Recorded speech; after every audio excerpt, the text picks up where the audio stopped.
Okay, hello everybody. I was just talking to you guys because I thought I went live before I did. So I just opened it up early because everyone from Smokey's channel moved over here. And let me see, for some reason, oh, now it's starting on YouTube. Okay. Perfect.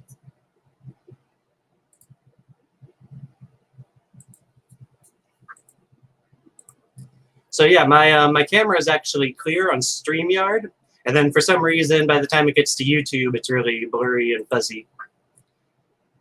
So I'm gonna just do some things with my computer. We'll see when Snake comes into the chat. And welcome everyone. Shalom to the brethren. And shalom's the one true peace that only Messiah can give. That's why I always specify to the brethren, or I try to. Even when I shave, basement dweller, I can't stand a razor. I use like clippers and just go short. I mean, there are some rare occasions when I shave, but maybe never again. We'll see. Thank you, Pi373. Hello, Redefine. Good to see you here, Outcast American, Mitchell, and this boy draws, Tiffany. Lots of good friends. Hopefully I already mentioned Basement Dweller. Then Mindbreaker. Hello, yo. So this is scheduled to start at 5. So sometimes Snake is late to things, I think, from what I've heard. So well, I think I would like to put the invite into the chat and see if anyone comes in to talk with me. But then when Snake gets here, I am going to kick you out. So, yeah, and you'll just want to mute your YouTube if you come in to the stream. So you just click the link. And then when I bring you into the studio, you'll hear StreamYard. So you'll want to mute the YouTube at that point if you come in. And well, Snake and I, we debated this topic. Wow, that's really crazy blurry. But it gets to StreamYard fine. I guess I don't know. That must be a limit of my internet. That since it's, I mean, I don't know. I don't even know why. But oh, someone is in the back now. Good, because I didn't really want to try to talk by myself unprepared. Jungle Jargon, hello. Thank you for coming in. What's up, Nicholas? I don't want to leave you here by yourself. I appreciate that. And so, I don't know if you happened to see the last debate with Snake because it was on Smokey's channel. So maybe you spotted it. I probably didn't see the whole thing, but I have talked to Snake before. So, but it was a while back. So maybe he's changed or developed. Yeah, we were discussing my proof that Yhvh is, and I don't think he was very prepared for it. So he kept trying to come at a few points, but I was able to defend. Yeah, I think I remember now. He didn't really say very much, I don't think, did he? It didn't seem to me. His biggest objection was to the point of intelligence on my last point that, you know, so the argument ends that the maximal purpose exists. And then because the maximal purpose exists, I attribute traits to it, and one of them is intelligence. And Snake objected to the idea that intelligence would increase the maximalness of purpose. But I'm like, if you have maximum purpose, then you make it more intelligent. You can make it more maximum. So I just told him that I thought the intelligence bit strengthened the argument, and we stood with it. It seems to me that if you have any intelligence at all, that it would have to come from a greater intelligence anyway. Yes, yes. And so, I mean, and whatever greater intelligence there is would have to be ultimately an infinite intelligence amount of wisdom, understanding, power, intelligence. And do you think you're able to describe a little bit what you mean by our minds? Because minds exist, there should be or must be a greater mind. Yeah, well, even just if you just consider the physical mind, it's it's an awesome piece of machinery. It's a nanotechnology. It's neurons. It's you know electric signals. It's other kind of signaling. It's all kinds of mechanisms going on. At lightning speed too. And in order to be able to make something like that, you would have to have the knowledge of all the what the atoms are capable of doing, what the molecules are capable of doing, and to have a universe where 21 atoms, 21 elements are essential for life, without which you're missing with one element, there would be no life. It starts to get a little bit complicated as far as trying to believe in a natural cause, considering that no part of the machinery can make itself, and no information to make the machinery can make itself. It has to come from a greater source, greater cause. Yeah, that's a very good point. And our whole argument that I would say it's obvious and factual that there is some kind of grand creator cause of everything. And so the only argument against that is that, yeah, it's impossible to make an argument against it, but maybe we're wrong. Like, it's almost like the arguing against it first has to agree with us, but then just say, but maybe we're wrong. Yeah, well, I mean, if you're appealing to infinite possibilities, which it seems like the naturalistic approach is doing or trying to do with bubble universes and everything, if you appeal, and that requires infinite power to make bubble universes anyway. So if you're appealing to infinite possibilities in limited time and space, then to me, you're appealing to God anyway. So you might as well appeal to the only true God there is, which is the biblical God, which is the God of Israel, which the maligned goat herders have been talking about for thousands of years. Yeah, I think you have a very good point. What I would sort of add is that, let me think again. Bring it up. Hey, Smokey, God bless.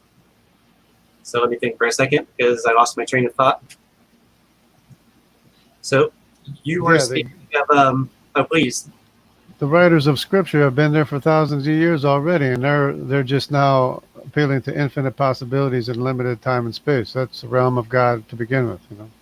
Yeah, now I remember. So if it is just that every possibility exists in some sense, and since this is possible, we experience that, there would still be like, yeah, the fact and power for that to happen. And that would still be the creator entity. And then the argument becomes, well, is the creator entity the same one that's written about in Scripture? But the creator entity cannot be argued against. It just can't. But that's the thing, is that the creator, the infinite creator, has already been described in Scripture. He's all-knowing, all-powerful, and not limited by time or distance, not limited by this created world. Okay, give me one moment, Jungle Jargon. And eternal. Yeah, sorry, go ahead. Thank you. Slam RN. It seemed like when I was about to enter the studio, my microphone was doing funny things. So can you tell me, does it always sound too thin and metallic, or is that just now on this stream? I have another mic that's the exact same, so I'm going to try it.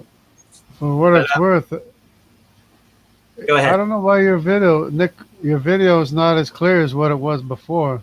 So I don't know what's going on with that. But I just want to say that I got a cheap microphone from Amazon and a cheap uh, video thing. What do you call it? Not a monitor, the video thing from Camera. Amazon. Camera, yeah. Yeah, but it's called, what is it, cam? Webcam. Webcam, yeah, that's what it, and well, I say cheap, but it was like, what, less than $50 or something like that. And they seem to work. I don't, I don't see the need of spending $400 or more for a microphone and the camera. You know, Yeah, my camera is pretty good. Are you looking at it on StreamYard? it's on, yeah, it's on Streamyard, but it seemed like you were a lot more Blurry defined. on. It was clearer before in Smokey's channel for some reason.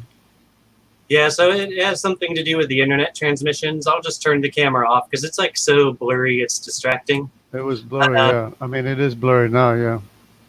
yeah, but that's just on YouTube, so it's not the camera. The camera is good enough. It's the something about the internet connection Oh, or the okay. website or something. Yeah, must be. But well, if my microphone is unbearable, please, a bunch of you, tell me my microphone's unbearable because I didn't find my other microphone just now. But if Jungle Jargon heard me across the room, I guess it's sufficient at least. Yeah, it's sufficient. And Yeah, it's not as bad as some of the people I've been here in the past couple of days. You know, it's like they're underwater or something. You know. yeah, and some of the thinness and things to my voice may actually just be the way I talk. I kind of sound like a cartoon or a child or something a little bit. So yeah, that may sound funny, but that could have something to do with it. Oh yeah, and if my Yeah, video is that bad, what if the audio is just having the same problem as the video? But anyway, no one else is complaining, so I'm just going to move on for now, and I'll watch this later, see how it sounded. I'll deal with it. But yeah, oh, you're understandable. You're coming across, you know, pretty good. You know, not too bad. and then I'm not sure how soon Snake will be here, but I'm going to post the link again in case you want to come in, Smokey, for a few minutes while we wait. And then once Snake, or if anyone wants to come in, you're all invited. So Snake is late or something? It looked like he's 5 minutes late. Yeah, he's 5 minutes late so far, and hopefully he didn't forget or anything, because, like, I mean, this was his idea, and he proposed the exact time, and then I responded with a comment that I'll do it and I'll schedule the video, and I just kind of left it at that. I didn't, like, keep following up a bunch or anything. Yeah, So, maybe somebody, if there's an atheist out there, maybe they can get a hold of him and tell him he's supposed to be on a live stream. I can just try emailing him right now just in case. I mean, that's all I have is YouTube comments and email for him. So Yeah. I'm sending him an email right now. So yeah, I mean, See a bunch of believers in the chat. he asked me 13 minutes ago if we are.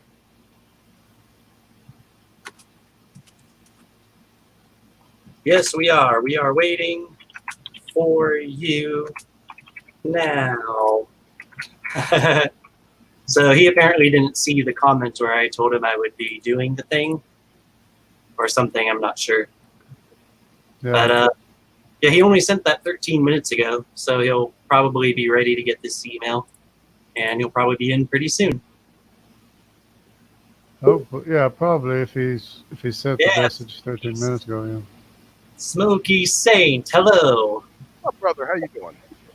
I'm good. You were there the first time I broke down the argument, the first version of the argument with the slides. Yes. And you were there hosting when Snake and I went over it again. Mm-hmm. And so, do you have any thoughts that you want to share before Snake gets here? No, not particularly. I think I had commented back then. It wasn't one of my more exciting streams, but it was one of my most beautiful streams. Because you guys really got to unpack a lot into. Here's the thing. I think the last stream, you guys really even went way off the actual apologetics approach. You were just talking Bible and history I didn't have and the culture. You know what I mean? didn't have the apologetics approach yet at that time. Right, but I'm saying like you going over the approach, and then it just kind of went into. I don't even know if you guys were really talking about the approach anymore, as much as you were just talking about views of Christianity. I thought it was really beautiful. I thought it was really interesting to see Snake, go down that road of really like sincere conversation with you about those things. But no, the approach itself, I thought was really interesting. And certainly I'm interested to see it kind of in more of a practical approach, I guess, type of way, if you know what I mean. Yeah. Because I mean, all these things are great in practice, and then it's then it's a matter of refining it and all that other stuff. Yeah, that picture, the Salvador Dali picture that you showed, was pretty interesting. Yeah, isn't that interesting? Yeah. It's a little bit Catholic because we don't like to make pictures of Jesus, but it was interesting. Right. So I think what happened with that last stream, Smokey, was that Snake, he only had a couple points that he was really, he wasn't prepared for my exact argument, so there was only a couple points he was ready to try to refute at that time. Right. And like one of them, I was talking about this, I think it was before you came in though, was that point about intelligence. And since the rest of the audience heard it, I'm not going to explain it again. But Okay. I thought it strengthened my argument rather than making it weaker. So Sure. it was kind of like as simple as that. So then he ran out of things to like argue against my argument with. So apparently he's armed up and ready to fight my argument this time. Yeah. No, outstanding. Yeah. So I was my surprised. link. Oh, go ahead, Jargon. I was surprised that they even had deep thoughts like that back in the day of Salvador Dali. Some pretty deep thoughts, about other dimensions and stuff. Yeah, but what is he like? He's a painter. 1930s-ish or something? Like he's like almost the modern era, or is he like the 60s even? He was a painter. I don't know what era it was, but it was interesting that he was basically painting a scientific idea, which tied the the scriptures into science, basically.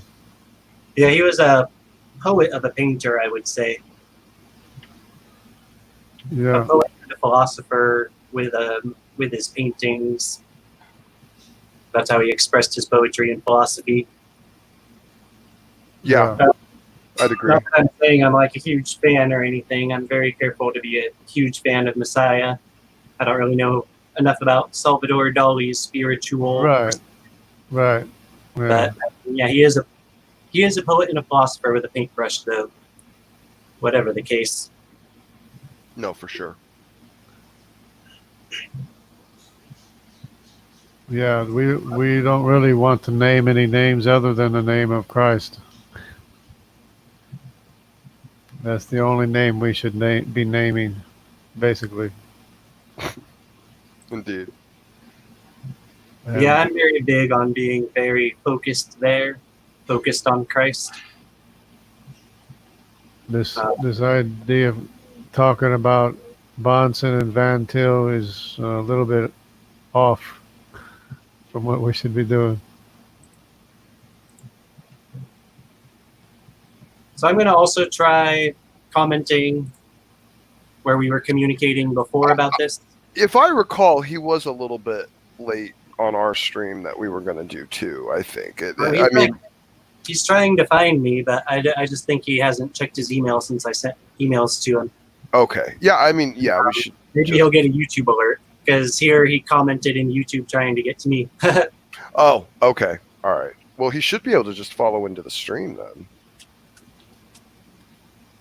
Yeah, I'm just gonna give him a link to the StreamYard, and then if he would like a link to the YouTube, I can get that to him also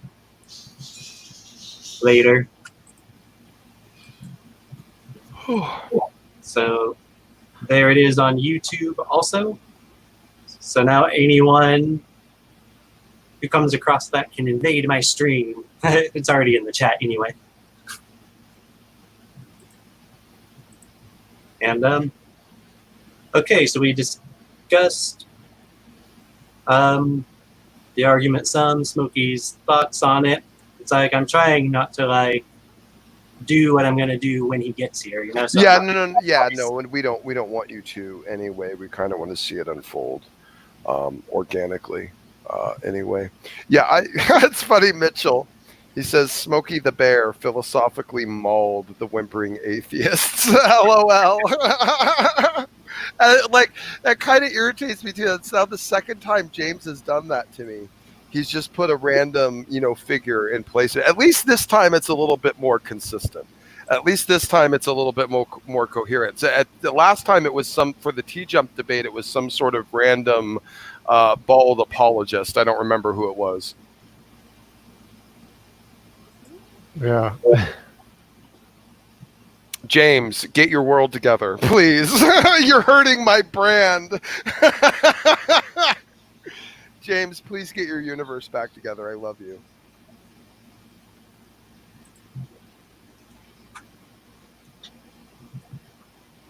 So yeah, I wasn't really prepared to just start preaching or this or that or whatever. But if there's anything either of you guys are interested in today, or anything coming up in the community or something, like the debate tomorrow or the debate between Mr. Batman and Matthew Steele or something. Do you have any thoughts on any of that, Smokey? I'm excited. But you know what? What topic is it between? Well, which one is it you want to talk about? Well, I'll talk about either. I don't care either. Which one were you saying you're excited about? I'm excited about. I'm actually more excited about Mr. Batman than I am my debate. Because of course my debate's just going to be slippery, slimy, snake weaseling out of. Here's the thing. I already know what's going to happen. I already know how this debate's going to go down, and I'm already disgusted by it. But I am trying to formulate my exact structure of defense with how I see it going down. But it's how all atheists do it. They pick apart a moral. Well, we were talking about it earlier, Nicholas. They pick apart a moral dilemma, and they accuse basically God of the negative component of the moral dilemma. And you ask them, okay, let's go ahead and take the other component of the moral dilemma. Is this better or worse? And it's usually either better. It's usually not really any better. It's usually either worse or just as bad. So like the whole idea, this whole argument with them is going to be, oh, God is evil and horrible for allowing this thing to happen. I'm like, well, based upon I'm going to have to turn it into a free will reality debate. And it's just, I don't know. When you debate some of the atheists that are a little bit more unsophisticated, you have to basically start arguing with them back at square one, which means you're not even really arguing so much in the context of the debate as much as you wish you were, because they have such a juvenile perspective of the Christian God claim. You end up almost having to make the debate about things the debate's not supposed to be about.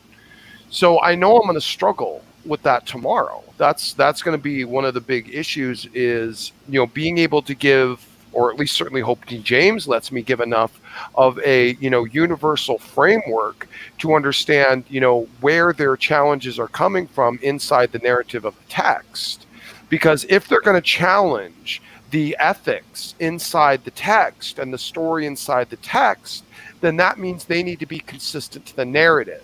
And they need to take what's being said in the text, because if they're going to doubt portions of the narrative, then they have no reason to doubt it actually happened, which means they have no reason to have a moral qualm at all.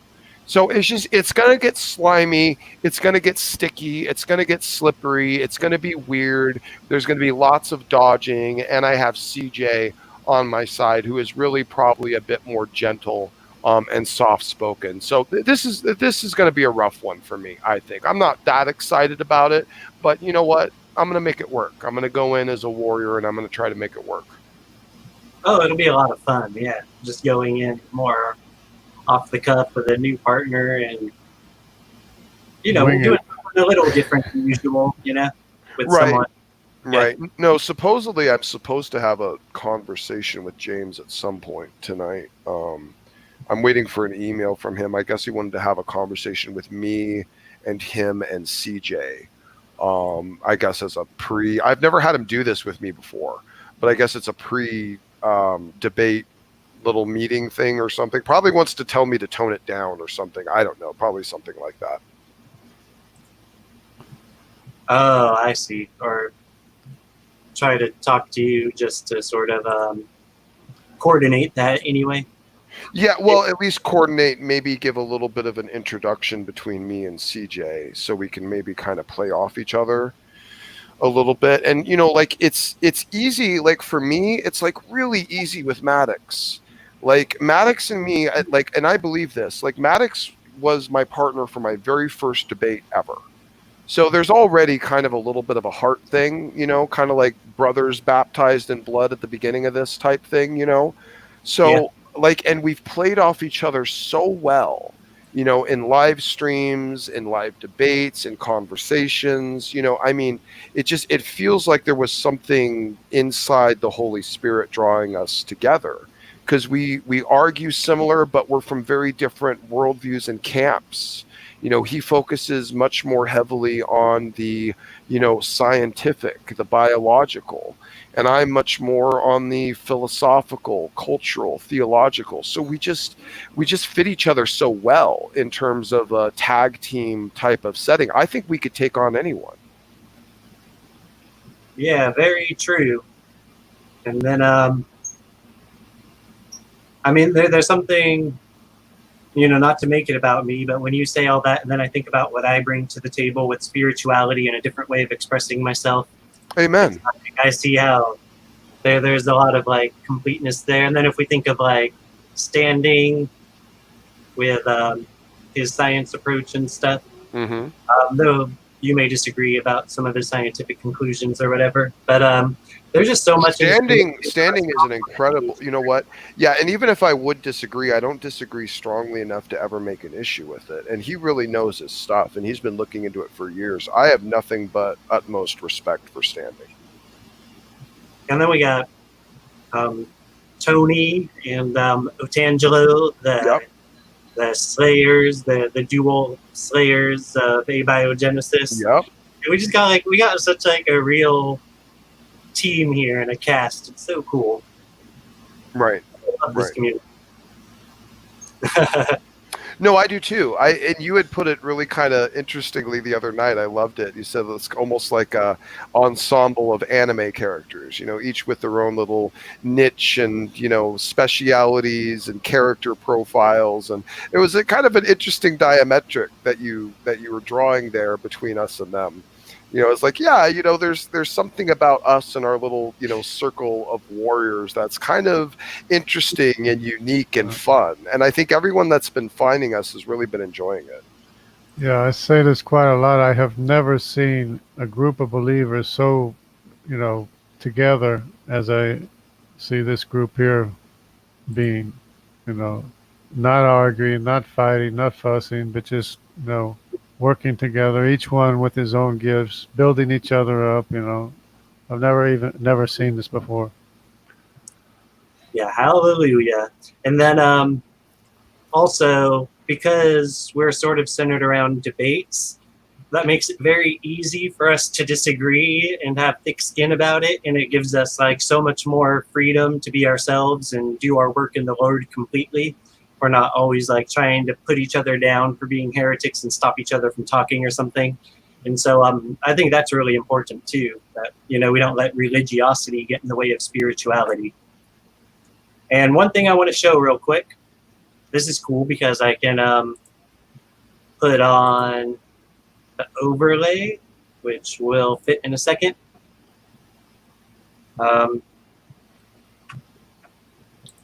I didn't screen share yet, so I'm going to share my screen real quick so everyone can see my thumbnail and show that if Snake went to my channel, he would have easily found this. And so let me see right here, make it its own window. I'm almost there, guys. I'm doing it. Take your time, bro. Okay, so then I guess it's supposed to be this one. There you go.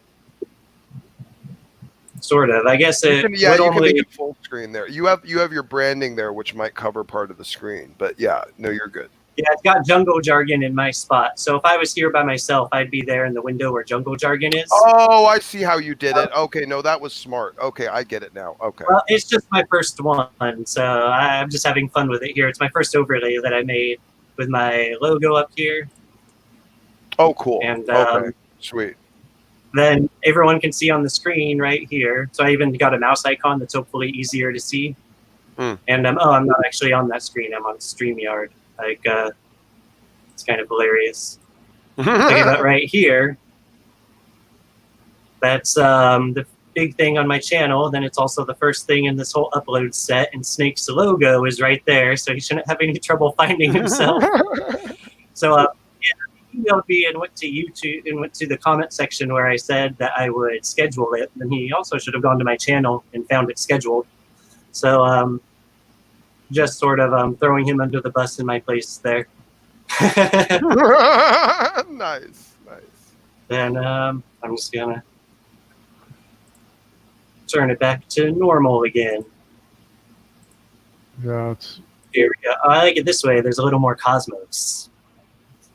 Oh yeah, awesome.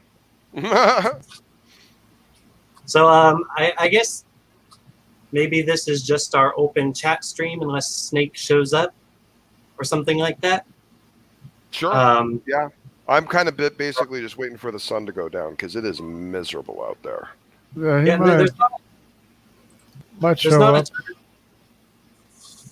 Oh, sorry, I keep cutting in. Well, I want to let you talk. Go ahead. Hey, he could still show up while we're, having a conversation here. He just might show up in a little bit, maybe. Oh, yeah. Quick little shout out. Maddox, Mad Ducks, as he's now referred to, is going to do a debate, a live debate on Ronnie's channel, The Raging Atheist, about abortion on Thursday at midnight Eastern. He's going to show up and talk to him about it on his channel. Whoa. Right? So how that goes. Right? So yeah. mod then basically? It looks like Maddox is just going to go right to his channel, get on stream, and just talk with him. It looks like not moderated, unless he just hasn't mentioned it yet. He hasn't mentioned a moderator. I'm trying to think of what position that the Raging could possibly take. Well, he likes baby slaughter, so he's going to take that position. What kind of position is there to take on that? Well, he takes all sorts of horribly monstrous positions. I guess so. Yeah, this is not a huge surprise to me.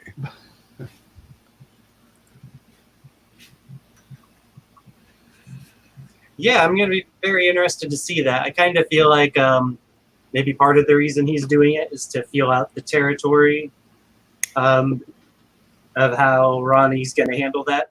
That's a good point, and it'll be very exploratory for me to see how Ronnie actually handles that inside his space. And it'll probably prove that I've been right this whole time, that the man needs a moderator. You can't just talk to him. You need a moderated debate setting because he's just going to dodge, run, and mute. I predict that's probably what'll happen, but we'll see. We'll see how it pans out. Yeah, I was pleasantly surprised when I went over to Math Pig's channel, and it was a whole bunch of skeptics or whatever, atheists, and it went surprisingly well. It wasn't so bad. It's pretty good. Yeah, the things I've heard about Math Pig is he's not unreasonable. I mean, I haven't seen any of his channel or his stuff, but the Right. few things I've said about him, he's not an unreasonable mod. Oh, he kicked everybody out, but he even kicked out his own wife and stuff. That's funny. It was funny. It was funny. Everybody was taking turns being kicked out. That's funny.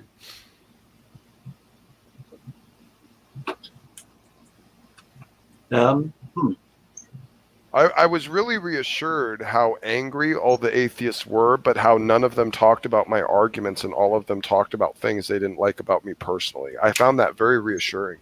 It's called ad hominem. Exactly. Irrelevant. Yeah, it's called irrelevant conversations. Yeah, irrelevant conversation. Yeah. If it's irrelevant against me, and all the other things that are for me were all positive and actually had substance behind them in terms of their points. Yeah, I know which side to take as something serious. Yeah, they always resort to that. Mm-hmm. When they can't win the argument, then they'll jump on you or they'll change the subject, and it's all over the place. Well, they don't seem to really like being exposed for the disgusting moral trash that they're virtue signaling against. You know what I mean? Right. Like when they say this is bad, and then you like point out where they're doing that. You know what I mean? Smokey, I saw a comment from Skylar Fiction. He says he can't wait for you to try that with him. Yeah, we'll see. Yeah, he can make a bunch of noise about it too if he wants. Yeah. Well, it's not even the same debate, too. I don't know why he's saying that, because this is going to be a completely different type of contextual debate. He clearly doesn't really get it. Like, this isn't actually like even anything more than an infinite perspective moral debate. Like, I don't know what position he thinks he's going to be able to take, but he's also going to have to be able to justify his arbitrary perspective. He's also going to have to justify, his choice and the moral dilemmas that he's going to select and what the consequences would have been. I mean, Skylar's not in a good position, but I mean, if he wants to dance around and flail like the Canadian atheist, I don't care. Yeah, he thinks he's got such a strong argument against the Christian. That's just, I mean, he keeps coming back with the same baby argument and stuff, Well, I don't know if he's going to be able to play much of the baby argument, per se, with me on this one tomorrow. I mean, he can try, but he's not going to be able to spend a lot of time on it. Because, I have a couple different defeaters for that anyway. But, I don't think he's going to be able to fixate on it, like he probably usually does, because he likes to go to the verses of the Israelites actually being commanded, to slay the children or something, which of course, if he's going to believe that actually happened as something to have an ethical qualm about, then he also needs to believe the parts of the narrative about, cursed bloodlines, and something that was unclean, impure about it, and the fact that some of these ancient cultures very well may have been mutilating and abusing the young children, and allowing them to survive and continue forward might have been more cruel than the other things. So I know Skylar is pro-life, right, but from his perspective, that's going to be one of those things he's going to have to justify, and he's going to have to look at from a cultural and ancient historical perspective that sometimes death is a mercy. And that's kind of one of the things we'll end up pulling into. We'll have to have the euthanasia conversation with him, that occasionally death is a mercy, and that what he's trying to do is, if he's believing the narrative of the text that this was essential, then he needs to believe the narrative in the text of why it was essential. He doesn't get to ignore one to make his case for the other.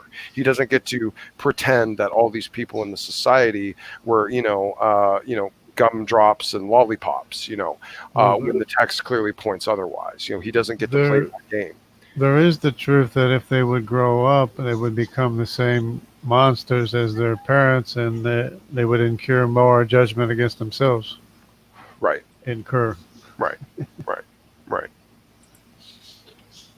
So, there's lots of very important universal and moral dynamics that you have to look at it from. And it's just Skylar wants to look at it, again, like most atheists, from the lens of the least possible genuine perspective, intellectually genuine perspective. And it was funny when one of the debaters, I forget who it was, Rib or Michael, mentioning digital Hammurabi.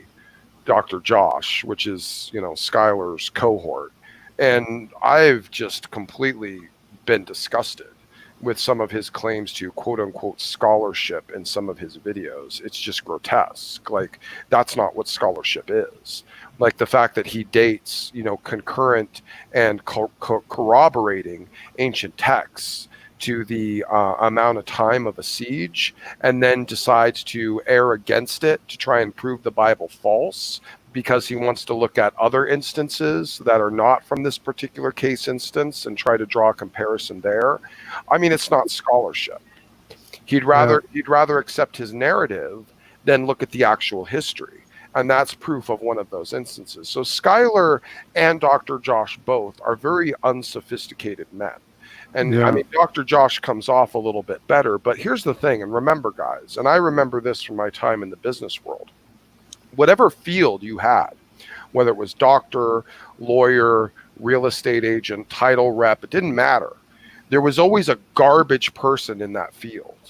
Okay, just because they had the title, just because they had the credentials, didn't mean they were necessarily good at their jobs. Like, there's good doctors and bad doctors, good reps and bad reps, good lawyers and bad lawyers. Just because they have the title doesn't mean they should just basically get unlimited blanket trust in everything they say. And that's what Skylar, I think, pushes with Dr. Josh. And it's a little gross because I don't even think he does very good scholarship or even good philosophy on some of the things he dissects. Yeah. And plus, what they always forget is that Israel was a theocracy, and that God is able to raise up everyone back up. He's able, if he commands to take their life, he can also bring it back, and he will bring back everybody. Right. Well, and again, that's a good point, Jungle, because that's from our Christian worldview. Is we know that the death of these children was inside the framework of redemption. So they were ushered into the arms of the Lord. It's only seemingly cruel, potentially cruel, not even really seemingly cruel, only potentially cruel inside the atheistic framework. But they're wanting these people to not die young, but to grow up and experience all the suffering and horror and trauma that's going on in this disgusting, perverted, befouled world, instead of being freed from it. And this is that moral dilemma that the atheists always try to pull on us and weaponize. But if they're going to do that, then they need to answer for the other side of the moral dilemma. And that's the game that Skylar's going to have to play tomorrow. Yeah. And it was tribal warfare. And like you said, there is the contrast between the morality in Israel with the morality of the rest of the world and the tribal warfare going on. Right. And many scholars, do estimate, and even Jewish scholars estimate from the text that in all likelihood, the maximum age range or close to the maximum life expectancy during Noahide times could have been around 25 years old. That's a short window of life, And I mean, even in the ancient cultures after Noahide times, life expectancy based upon trauma, living in the wilderness, disease, nomads, marauders. I mean, you take your pick. The Wild West, basically. The ancient Middle East was a rough place to live. Everything was against you. Everything from the elements to the animals to the tribes to the neighboring nations. Everything was kind of against you. So you had to find your own way. It was a rough world. And you weren't expected to live very long. You had maybe 30 to 40, maybe 50 years, if you were lucky, to, get married, have a family, establish your household, get a little bit of wealth, provide for your children. I mean, it's a different universe. Right. And the atheists point at it and spit on it and judge it. And it's just, and it's bigotry. I'm sorry, but it is. Yeah. Because they want to judge them by their standards and their moral codes, and they want to look down on them. And, guys, remember, these are our people. These people suffered and struggled and had pain. And you know what? They suffered all this stuff so that we could ultimately reach this world of, comfort and ease. And, this is our culture. This is our history. This is our people. We should, I think, feel something personal when someone attacks that. Yeah, and every time they came against Israel, they're coming against God and Amen. His provision Yeah. for us. You know. Amen. Yeah. And Snake, do you have any perspective on how? But one thing I want to mention is that the tribal warfare is reflexive of the cosmic warfare that was going on at the time between the true God and the rebels. But then, Oh yeah. how do you think about if they're taking our entire worldview and trying to refute that, then how do you think the cosmic problem factors into getting them to understand how it factors in, so they understand what they're trying to argue against? Rephrase that last bit again. One time a little slower. I think I lost you there. Yeah, I think I started it wrong. Is what happened. But I'm sorry, I got a little confused. I'm sorry. Yeah, what do you think about them, or what do you think about how the cosmic warfare integrates into arguing for our worldview? Like, getting the interlocutor to understand how that factors in, and because it's right for God to win the cosmic war, and that's something very good that He's doing for humanity. And so anything in service of the cosmic war really has a lot to do with like the goodness of Christ and all of that. Right. Well, and I do find there is a bit of a problem with that, in that many atheists, and not really entirely their fault, because many Christians share the atheists in this, but they have a very monotone perspective of the spiritual realm. You basically got God, you got some angels, and then you got Satan, and then you got some demons. They have this very monochromatic, perspective, very simplistic perspective of the outer realms. Now, granted, they draw that conclusion based upon the fact that God didn't elaborate real massively on what it looks like out there.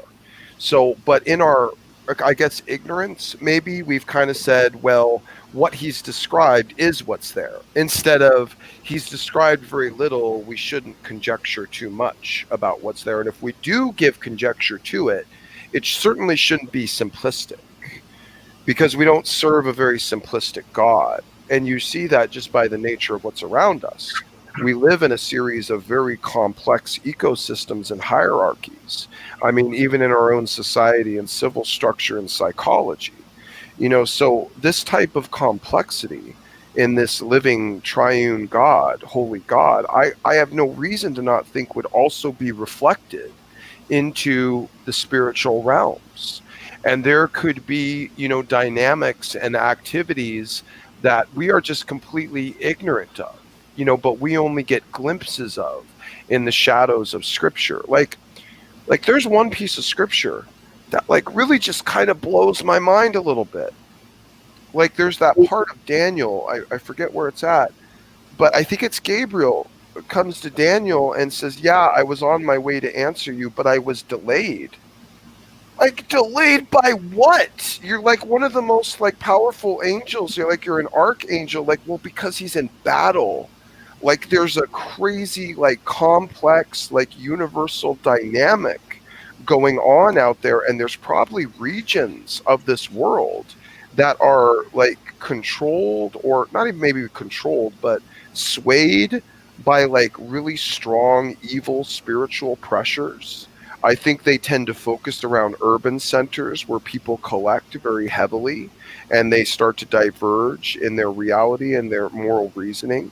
I think that these areas we see where evil is able to take a foothold and really impress itself to manifest just horror, And I think based upon the construct of our reality, God maintaining the free will environment, He's relegated a lot of this, to us, to His soldiers, to His warriors, to be, His active force here on earth against these powers, because when He comes back to deal with it, He has to deal with it in its entirety. Being able to deal with it in an environment of free will and grace where we have the chance to win souls means that He keeps a certain passive separation from it. Because if he comes down and stops this stuff and puts an end to it, then he's putting an end to it to end, like forever. Like he's bringing everyone to heel, and he's bringing judgment, and every knee shall bow and every tongue shall confess that Jesus Christ is Lord. That's going to be the type of thing if he ends up stopping it himself. We're an extension of him, of this time of grace, to try and solve this with him. Very beautiful, brother. And Snake just showed up. So that was really a very excellent, when you spoke about the evil spirits in the world, and you kind of only spoke of the tip of the iceberg. I have a lot of awareness of these spiritual matters and sociopolitics and stuff, and it's really drastic. But I mean, you were right there on the reality of it. Yeah. Cool. Thanks, brother. Appreciate that. And would you guys like to say goodbye, and then I'll kick you guys out of the room? And sure. Yeah. That's we got to sneak in now. Okay. Hello, goodbye, Snake. How you doing? Love you, Snake. Good to see you, man. Adios. Take care, guys. Okay. So that was very nice that they came and helped for a while. Hello, Snake. Welcome. Hey, Is that yes. what I should call you, Snake? Yeah, that's fine. Sorry, I appear to be having some internet issues. I might drop a few times, so we'll see how this works. I think it's related. I got a VPN, so it might be related to that. Yeah. Okay, yeah, I was kind of wondering because apparently I put something on the screen on accident. I was kind of wondering because I got the email from you eventually because I was on Smokey's stream, and then we came and we raided my channel and got here a couple minutes early. So I found your email, I found the comment, and I'm like, well then why didn't he go to my page and see the video with the thumbnail? Because like I got your logo on it and stuff. I think it's a pretty cool looking thumbnail. But it was right there, obvious. But is that what it was? Technical difficulties, or did you just not think to go, or what? Well, as soon as I saw your email, I started going on, and it was. I usually have to plug in to the Ethernet with StreamYards, or else I'll drop. I don't know why, because I have pretty strong internet Wi-Fi. But right now the Ethernet is not working, so I tried to restart it, and then I didn't have any connection at all, and then I just reconnected with my VPN and I got Wi-Fi connectivity, but I still can't do it through Ethernet. So we'll see if maybe the Ethernet is now with the VPN. It might be unnecessary. So hopefully that problem is actually a solution. So you said, you're hoping the Ethernet cable won't be necessary? Yeah, because if I don't drop now on Wi-Fi, I don't need it. So okay, well we'll see how this goes. yeah. So you asked for us to go over my argument again. I presume it's the 10 points about why Yhvh is. Yeah. So should I go ahead and put that on the screen and we'll just start talking about it? Yeah. And Cool. specifically the point where I probably misinterpreted what you meant about all possible multiverses exist. Maybe. Whereas, So for the audience's sake, I'll read the whole proof here real quick. So I should get that off the screen because that's not okay. So 1, some things exist. Now, audience, I just want to let you know that each one of these points has an argument to back it up. So rather than go over the whole thing again like I did last time, I'm just going to read each of these points, but they each do have a backup to them. So 1, some things exist. 2, harmony exists. Now, just to make it simple for the audience, I'm basically saying coexistence exists there. So I'm using harmony sort of as a synonym for coexistence. 3, all possible multiverses exist. 4, the universe exists. So that's the total of all possible multiverses. And then 5, there is only one universe. 6, harmony is the power to exist. 7, purpose exists. 8, maximal harmony exists. 9, the maximal purpose exists. So Yhvh is. And that's very drastically simplified. Okay, Snake, where would you like to begin? So as far as all possible realms exist or multiverses exist, at the time I interpreted it as basically, instead of possible, I guess I was thinking of actual, like something may be possible but isn't actually true. Yeah, so that's I agreed that all possible realms exist under the sense that like that it is, that if it's possible it is actualized. So I think that maybe that was causing some problems. So yeah, because I'm almost using possible and actual as equivalents, because if all the possible things do exist, then anything that's possible is also actual. But I might be making sort of that style of argument where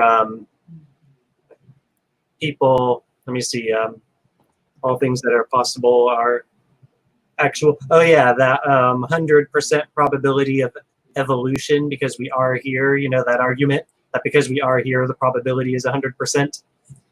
I might sort of be doing that with step 3. Yeah, because it's, I guess the distinction between like, so a giraffe in the White House is possible, but is it actually true? So we can say, we can't necessarily say all possible things are true. But if you're saying that if it's a universe that is possible, then it is a actual universe. If you're using possible to mean actual, then we can agree there. I think you can obviously say all universes that aren't possible aren't real. So, but I don't think that it necessarily follows that all possible realms are necessarily actual. So here's what I need to do is I need to actually put that specific point on the screen. So, okay, everyone, so here's how I made this point. And the first 2 points before it are pretty easy. Some things exist was easy to prove. Harmony exists is, like I said, it's sort of like saying coexistence exists. And so I think that's pretty easy to prove that if there are multiple things, then they coexist. And maybe it'll be simpler for me to just use the word coexistence instead of harmony. So I might revise this. But yeah, we have some things exist. Coexistence exists. And then 3 is all possible realms exist. So let me see how I argue this. A, if a realm never has existed and never shall exist, it is impossible for that realm to exist. So that's sort of taking all of time and then switching the wording to present tense. But if it never exists for all of time, then it's not possible for it to exist now. B, all possible realms have existed and or shall exist. How do we know all possible realms will? Because if that's not the case, it's impossible for it to exist. So A supports B. Okay, C. From a trans-temporal perspective, that is outside of time, all possible realms exist. And there might be... So I think from a deterministic perspective, this actually does make sense, since if it's like a supposedly possible thing that never actually manifested in reality from a determinist's perspective, then that was actually impossible. Like if if a draft being in the White House, it's not geometrically, mathematically impossible, but it is, if it never actually happened, then the conditions that would have caused that to happen never existed, and thus it was an impossibility from a determinist perspective. So is that kind of what you mean? Because and it doesn't seem like you're a determinist. I think it would be simplest to say I'm a compatibilist. So, like, my free will is because, excuse me, yeah, you know, if I can act truly as I want to, and based on who I truly am, then there's a lot of truth involved there, and that's what it takes for me to be free, and that involves God. So when I'm in God's will, like when God's puppet mastering me, that's when I'm freest. And people think like, well, if God's your puppet master, then you can't be free. But they're just totally misunderstanding who God is. And, you know, God is some of the things he is. He's life, he's freedom, he's who we all have our being in. So it should be no surprise that our free will coincides with God's free will, and that if our will is not with God's will, that's when we're not free. And so in that way, I find compatibilism not only easy to believe, but just perfectly harmonious. Let me mention real quick to Chris Keith. Right now, it's a debate between Snake and myself. And so afterwards, if there's people who want to keep a lively chat going, I'd be really happy to do that. But no link right now. Okay, Snake. All right. So are you saying that? So you're saying that the all possible things is something that either is or will be true? All possible things either is or will be true. Or just the definition of possible is that it was, is, or will be? Well, I mean, it's more in... I mean, it kind of is exactly what it says on the screen. So, let's see. If a realm never has existed and never shall exist, it is impossible for that realm to exist. So yeah, this is sort of like stepping out and looking at it from God's perspective where you know everything. But I mean, I would attribute it more to like very fundamental logic is how we end up so close to that. So yeah, if a realm, you know, or if anything never has existed and never shall exist, it is impossible for... Well, so would you... All possible realms have existed or shall exist. So which point of the argument is kind of weak, or how... Sorry, I just don't know how to answer your question. I just think possible is ill-defined, and that's just, it's not really your fault, but so would you say that I can address like that real quick. but would you say that a world that's populated primarily by giraffes, is that a possible realm? Well, based on other things, not based on this argument, but based, or especially not based on this step in the argument, but personally, I think it's incredibly unlikely. My perception of God doesn't have like other universes with other Earths or anything. But to clarify about the definition real quick, possible in this proof, sort of the way it's used in the proof indicates how it's defined for the proof, if that makes sense. Say again? Well, the way the word possible is used in my proof, by hearing how it's being used, by hearing what I mean when I say it, that tells you what the definition is. Sort of. I can kind of infer from it. Yeah, because the argument is kind of a big entire argument, and I think you get where the entire argument is coming from. So I would have to rely on like you getting it. That means you can get what I mean by possible, because words are difficult, you know, semantics and stuff, they're slippery and all that. Yeah, so you're not including like hypotheticals that might be physically possible. You're just talking about something that has to have been caused at some point. Yeah, I mean, this is on a very fundamental level here that it says if a realm never has existed and never shall exist, it is impossible for that realm to exist. And so that's almost, and then all possible realms have existed and or shall exist. I mean, I could almost say that those are, that what I'm saying here is defining possible. And so, Yeah, like if premise B is like your definition, yeah, that would be different.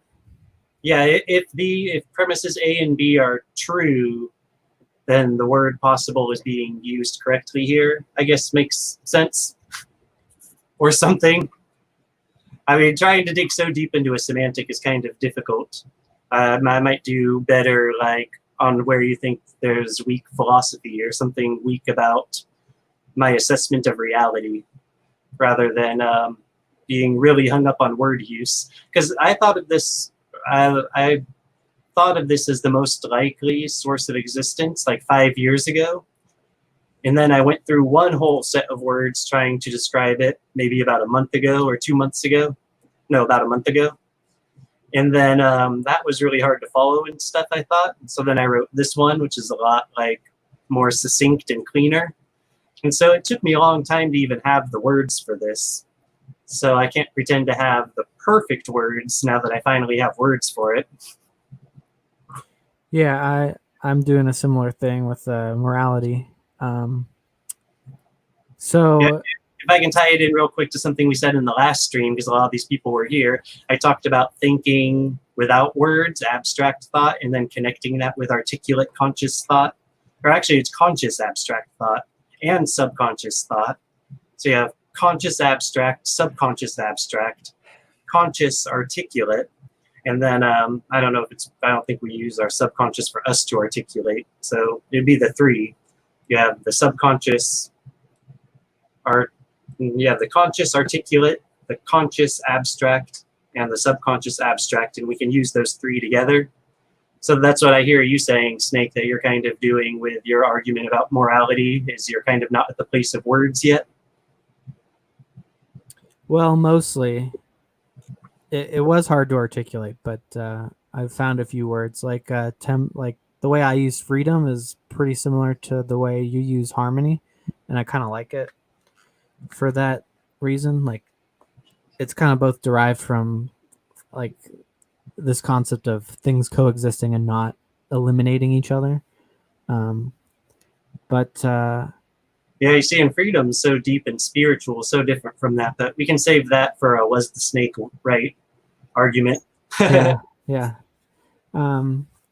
So I totally agree with premise A, but it doesn't necessarily follow then that all possible realms have to exist, because there's this category where there's impossible realms and they don't exist, and then there's possible realms which exist and possible realms which don't exist.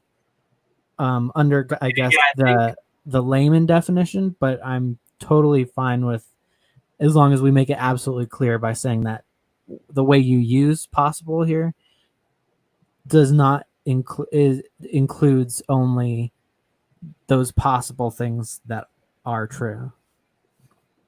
Okay, so I think I follow what you're saying here, that my syllogism is not airtight.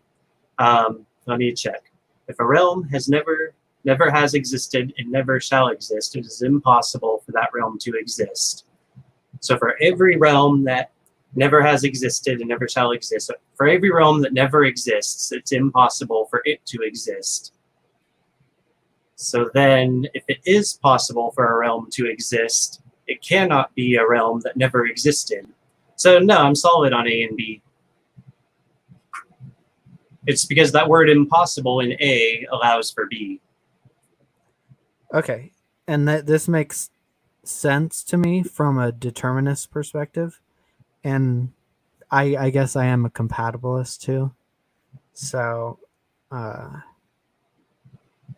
yeah, So- that makes sense. The problem, though, is when we get to basically what you're saying is the maximal possible thing, it seems like we're getting into hypotheticals versus actuals again, and so it's hard later on to distinguish between a possible that's hypothetical and a possible that's actual. Do you get what I'm saying? Like, Oh, that I have made it so that language can no longer discern between possible and actual because I've made them synonymous. well, Yes. I mean, if there's a better word for it, but it's hard. I don't know of a word that we could use for something that's hypothetical, which is physically possible, but just never was caused. Oh yeah, you see, the only things that are physically possible are those things which are possible according to that which has the power to do physics into reality, you know? So they have to be spiritually possible to be physically possible. So there is technically no such thing as a hypothetical that's physically possible but not like logically possible. And so since this is like, I'm trying to use logic here, I'm like trying to say that hypotheticals aren't really possible. We pretend they're possible to like explore hypothetics, right? But they're not actually possible. And then, I mean, you can do something. I mean, if something's only a hypothetical, it's, I mean, we're talking about, there's the difference between reality and talking about things. So this proof is very much about reality.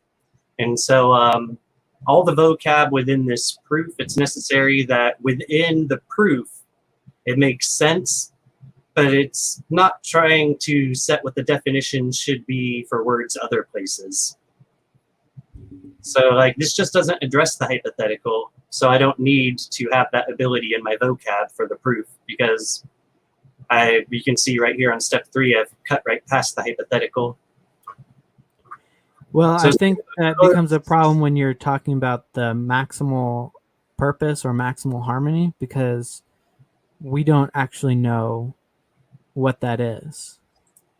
Yeah, so let's go look at that. I mean, did you want to go through real quick and have me read these to see if you object to any points, or do you just remember it well enough? You just want to have a discussion?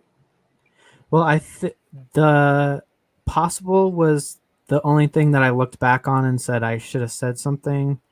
And then the rest of it I didn't have a problem with until I think point 8 or something, wherever you say the maximal purpose is Yhvh.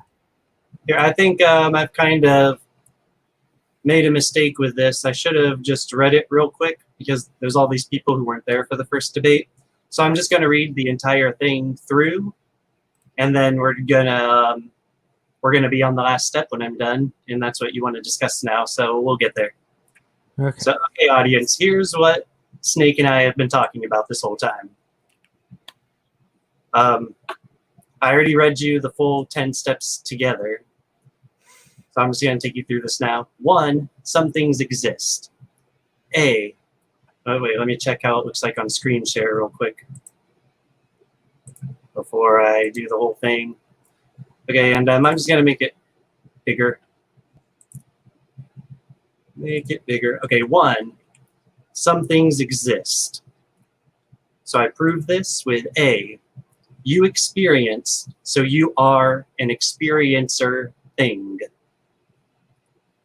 B, some of what you experience are a thing or things other than the experiencer thing which you are. C, there are at least 2 things.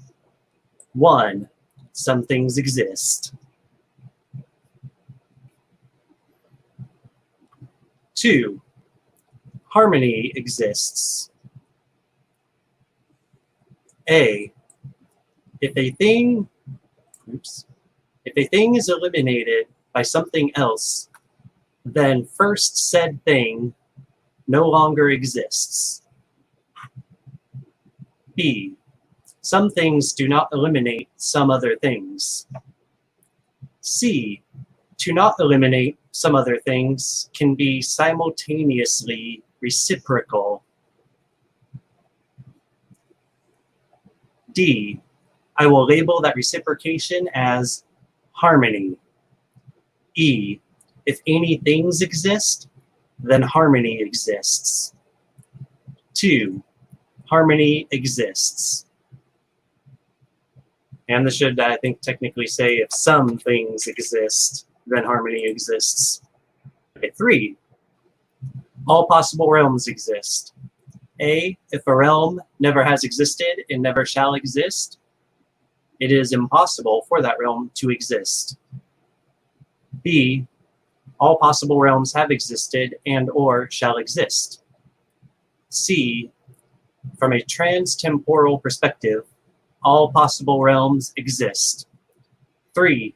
All possible realms exist. 4. The universe exists. A. If there are multiple possible realms, then they are in harmony with one another. So there is a realm of all realms, which is the universe. 4. The universe exists. And that does make sense, because being not in harmony is when they eliminate each other. So if they don't eliminate each other, they are in harmony. So yeah, 4, the universe exists. 5, there is only one universe.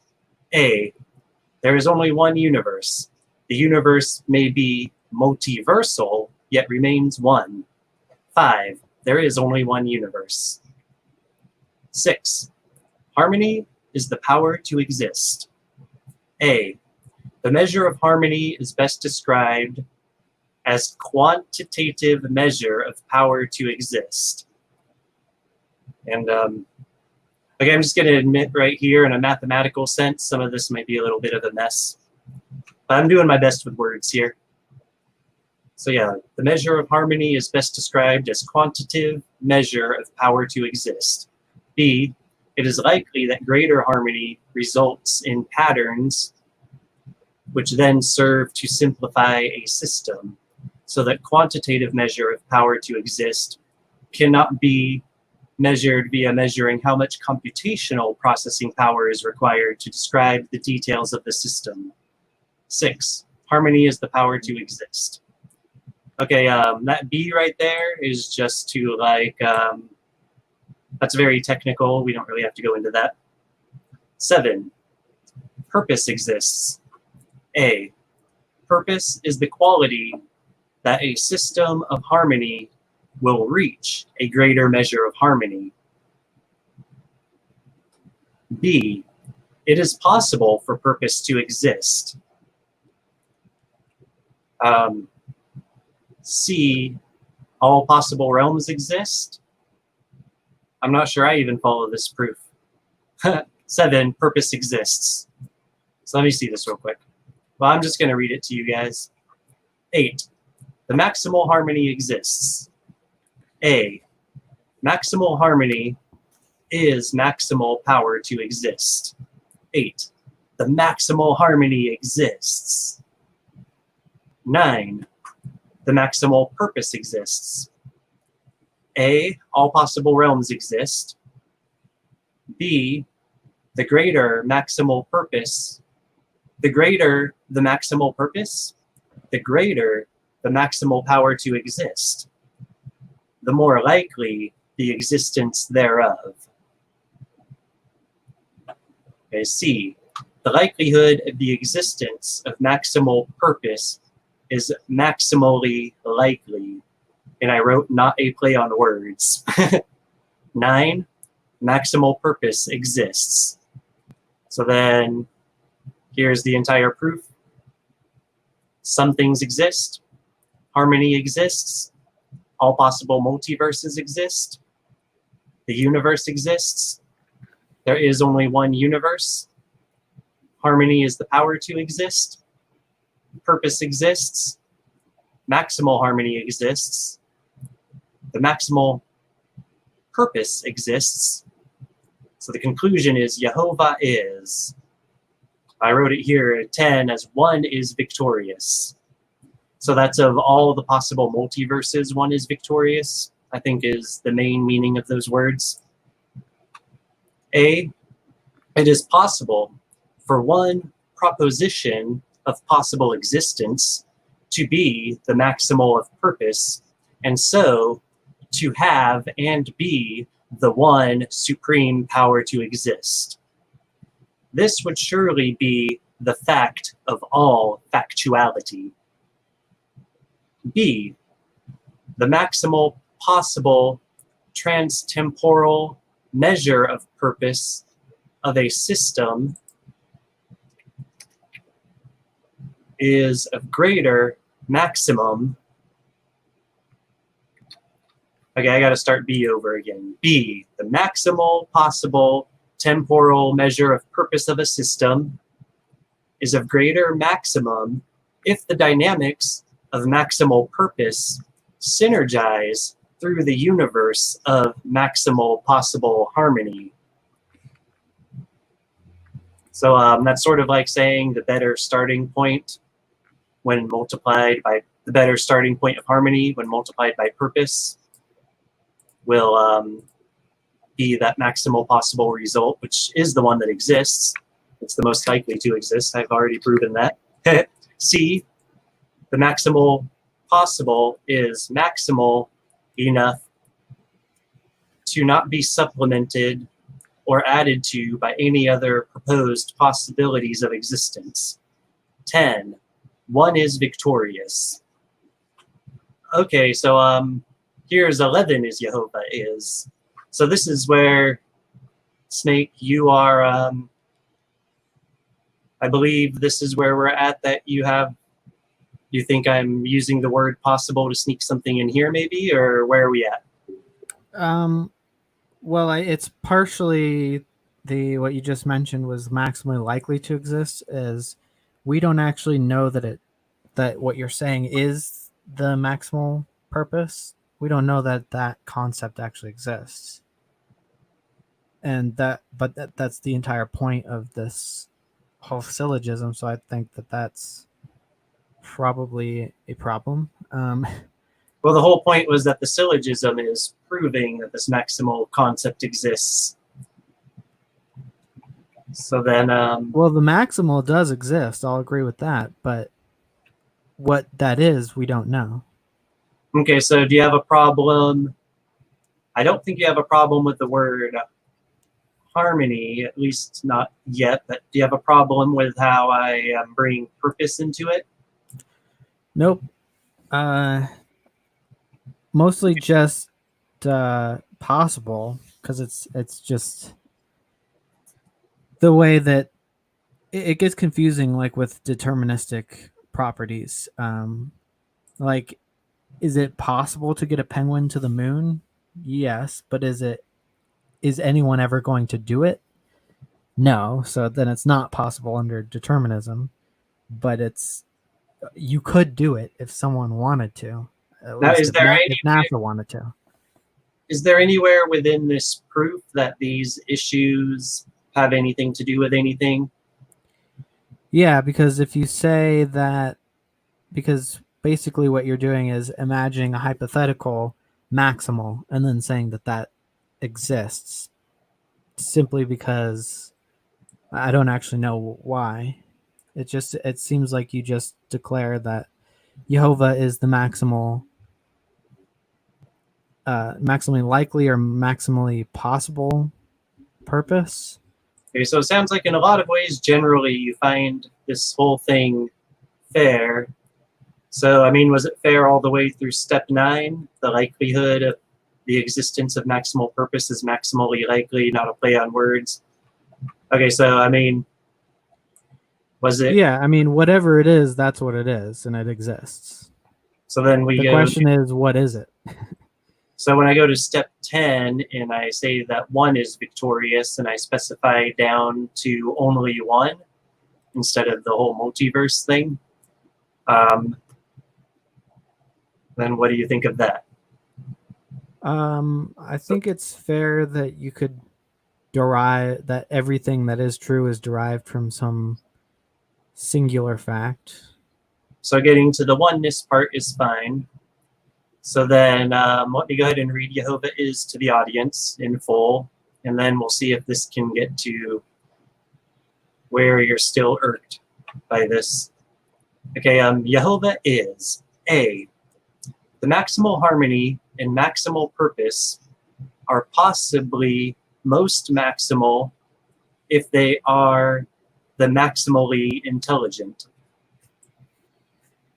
I'm just going to take out possibly. Okay, so the maximal harmony and maximal purpose are most maximal if they are the maximally intelligent, maximally intuitive, transcendent, maximally factual, abstractly disembodied, beyond mental, beyond physical, beyond personal, fact of fact. B.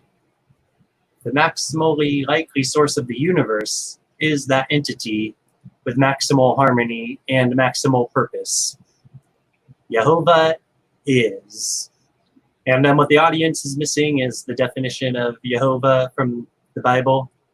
But I don't think we need to dig into that right now. I think Snake is tracking with me. And you guys can kind of track with me also, even without me giving that definition. Yeah, point A is definitely where I think I follow up until that point.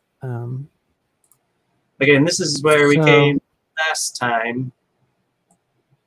And I think we just disagreed, but we'll see if we can't like drill to the core of it more or Yeah. something. So what are you thinking? Again, it's just I think that well, if you're going to take out possibly here, I still think that it's kind of assuming that it's an act. This thing that you describe as maximally intelligent, etc., is an actual entity, and we have no idea. You even admitted last time that you can't prove that this maximal purpose is intelligent, which I think is the linchpin of basically what would be the argument. Because Well- if you could prove that this maximal purpose had intelligence, I think that you would be proving a god.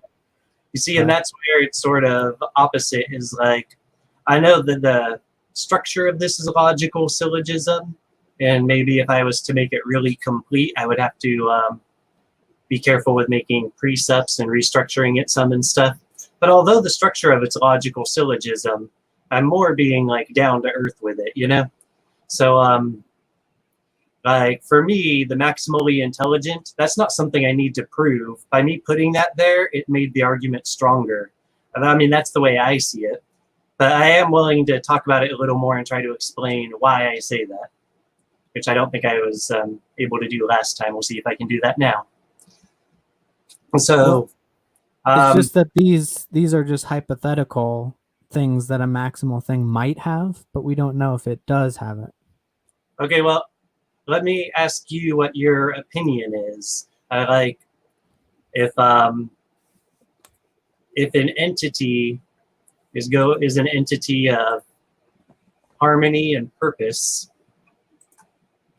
If an entity is an entity of harmony and purpose, then if it had the maximal intelligence, so I mean we're talking about something that's potentially fundamentally different from our intelligence in some ways, you know, we're talking about whatever maximal intelligence means. So if that entity of harmony and purpose, that up to step 9 or even up to step 10, you agreed there's like that one, you know, we're kind of at agreement with that one, so we can sort of use that word to talk to each other, hopefully. So would that one not be, what's your opinion about that one if it's not maximally intelligent versus if it is maximally intelligent? Because I don't see why you object to that. Well, I have no idea how we could show that it has any intelligence. Well, I'm not, this isn't an empirical observation, though. This is a logical proof. So how do we know that it has intelligence? Through the proof. Oh, well, I just, because the one that exists has maximal purpose and maximal harmony. And if it does not have maximal intelligence, then it's not fulfilling all of that maximality. But the one that does fulfill all of the maximality is more likely to exist. So the intelligence gives it more maximality, so it's more likely to exist than one without intelligence. And my argument here is that, you know, what is most likely to exist fundamentally does exist. If we were to assess everything, we would discover that perfect likelihood of its existence, you know? Well, this is where the hypothetical possible and the actual possible comes in, because we can have a hypothetical idea of a God or a hypothetical idea of something that has a maximal whatever value to it, but that doesn't mean that it's an actualized. Like, we could say that if we got a penguin to the moon, that's the maximally high penguin. It has achieved the maximal distance from Earth among the entire set of penguins. But the problem is that that's just a hypothetical penguin. And yes, that penguin would be more maximally high if it was on the moon, but we haven't established that if. We don't, I mean, we can be fairly certain that there is no such penguin based on NASA information, but that would be the same with God, because in order for you to show that something is maximal and maximally possible, I guess with your usage of the word, we have to show that it exists or at some point will or has existed. So that's a prerequisite for what we're talking about with a maximal. So there is the hypothetical maximal versus the actual maximal. Okay, I'm trying to figure out how to work with that or understand where the problem is. So, because this proof starts from like the blank slate, it doesn't, you know, with the observation being, well, it does start with the observation of ourselves existing. And so it sort of has that, I think, therefore I am sort of beginning. But besides that, that's about all that it has. So Well, really, but is there? there's nothing established here. So why would we expect these things to be established? Or then you would think I should just remove them because they're not established. So this really is, I think, just a matter of disagreement. All I can think is that my case is stronger with those words maximally intelligent in there. Like, if I try to say it's not the maximally intelligent one, someone will be like, well, I agree with you with all those except I add maximal intelligence. And then their argument becomes better than mine. And so it just makes the argument better. So I'm still, even though there's this issue you're having that I haven't like logically proven it, I'm not trying to say I've proven maximally intelligent. I guess I'm using it as a presupposition that maximal intelligence would increase maximal purpose and maximal harmony. And I think it's a good presupposition, and using it, I think, strengthens my argument. So I guess that's where I have to go with that. As far as the way you're dissecting it, I'd have to say it's a presupposition, but because I use it, my argument is stronger. Like, knowing that the argument uses that presupposition, person who hears it, they know that the presupposition's true. So they're like, oh, look, it's using a true presupposition. This is a strong argument. So that's why it says maximally intelligent. And I'd like to hear your response, but we may end up agreeing to disagree. I don't know. Well, it's like, can you say that for any other maximal quality that you're trying to prove? Like, pick any analogy for anything. I'll just stick with the penguin on the moon thing. Whereas being on the moon would increase the maximal height of that penguin, but that doesn't mean that therefore the problem here is that penguins' existences aren't dependent on whether or not they're even higher. Like, the penguin being higher does not make it more likely to exist. But here, these maximal properties do make it more likely to exist. Well, that would be an argument from necessity. You're just saying that it increases their maximality, but what you're actually describing, it sounds like, is that these qualities are necessary for the one to exist. for anyone to exist? That I'm saying it's necessary for maximal intelligence. No, it's just that we could call it a war of possibility, of potentials, to see which potential exists. And that's what we could do, is we could use potential instead of possible, I guess. I mean, it's not the same, but anyway, that's what I'm doing now. But I mean, you just can't use the same argument for anything else. There, well, yeah, maximally large whale, well, it's just as large as the largest whale. Yeah, but being we can say large that doesn't we can make just a whale more likely to exist. That's the whole Right. thing. Like the likelihood is increased the more these maximal qualities go, but that's not true with the height of a penguin or with the size of a whale. I don't think you can say that the likelihood increases just because it's more maximally anything. Well, that's the argument that I made down to one is victorious. That it sounded like you were pretty okay with. Well, because you said that the likelihood of existence of maximal purpose is maximally likely, and the way that that's phrased is true, because whatever the maximal is 100% likely. The likelihood is 1, just because it is what exists. But there's no way to apply that to a hypothetical maximal. You have to know what the actual one is in order to state that. So Okay, I see what you the mean. likelihood of the actual existence is 1, but we have no idea which is the actual maximal. We have a bunch of hypotheticals, but Oh yeah, I think the issue is that we're actually discussing that thing that is the basis of everything. And so it is its own basis. So then this argument is special in that way, that this argument is all about something that's its own basis, whereas no other argument will ever be about something that's its own basis. You know, everything else is based in this one thing. And so that really makes it a very unique topic to discuss. So you end up with what could be called special pleading, but it's rightful special pleading because it's such a special circumstance. And it's not even special pleading. I mean, I'm sure someone could outline why it's done that way.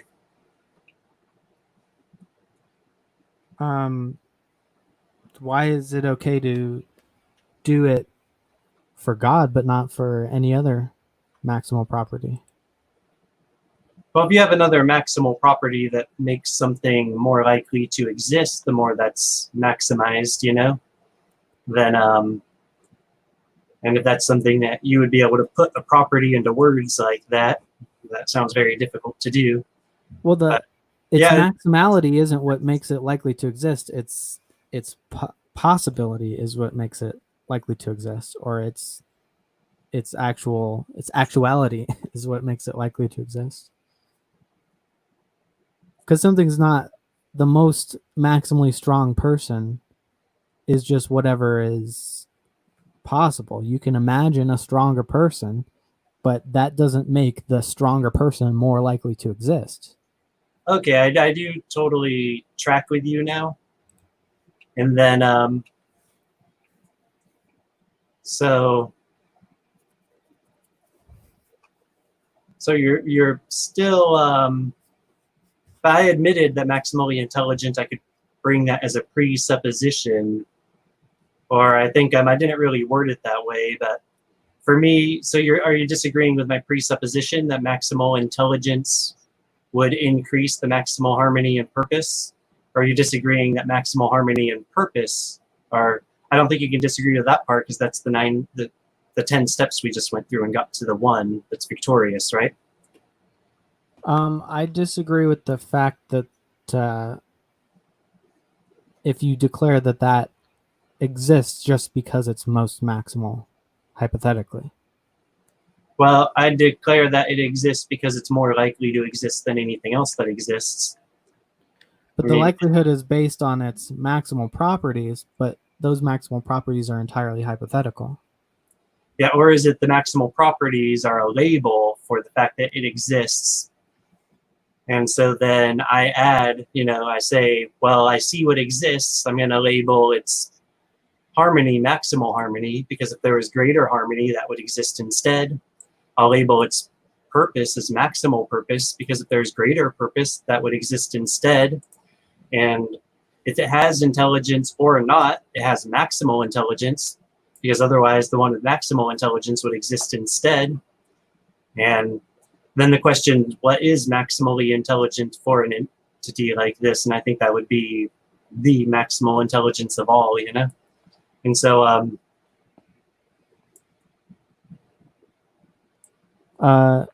yeah, I mean, that's kind of what I'm getting at. It's just like, it's got to be the maximal one, because otherwise the one that is maximal will outdo it. Because we're at a very fundamental level here, so I don't see where you're getting these limits. Like, well, I mean, do you recognize that you can't do that for any other trait? yeah, I recognize that we're talking about a very special circumstance, specifically about likelihood to exist.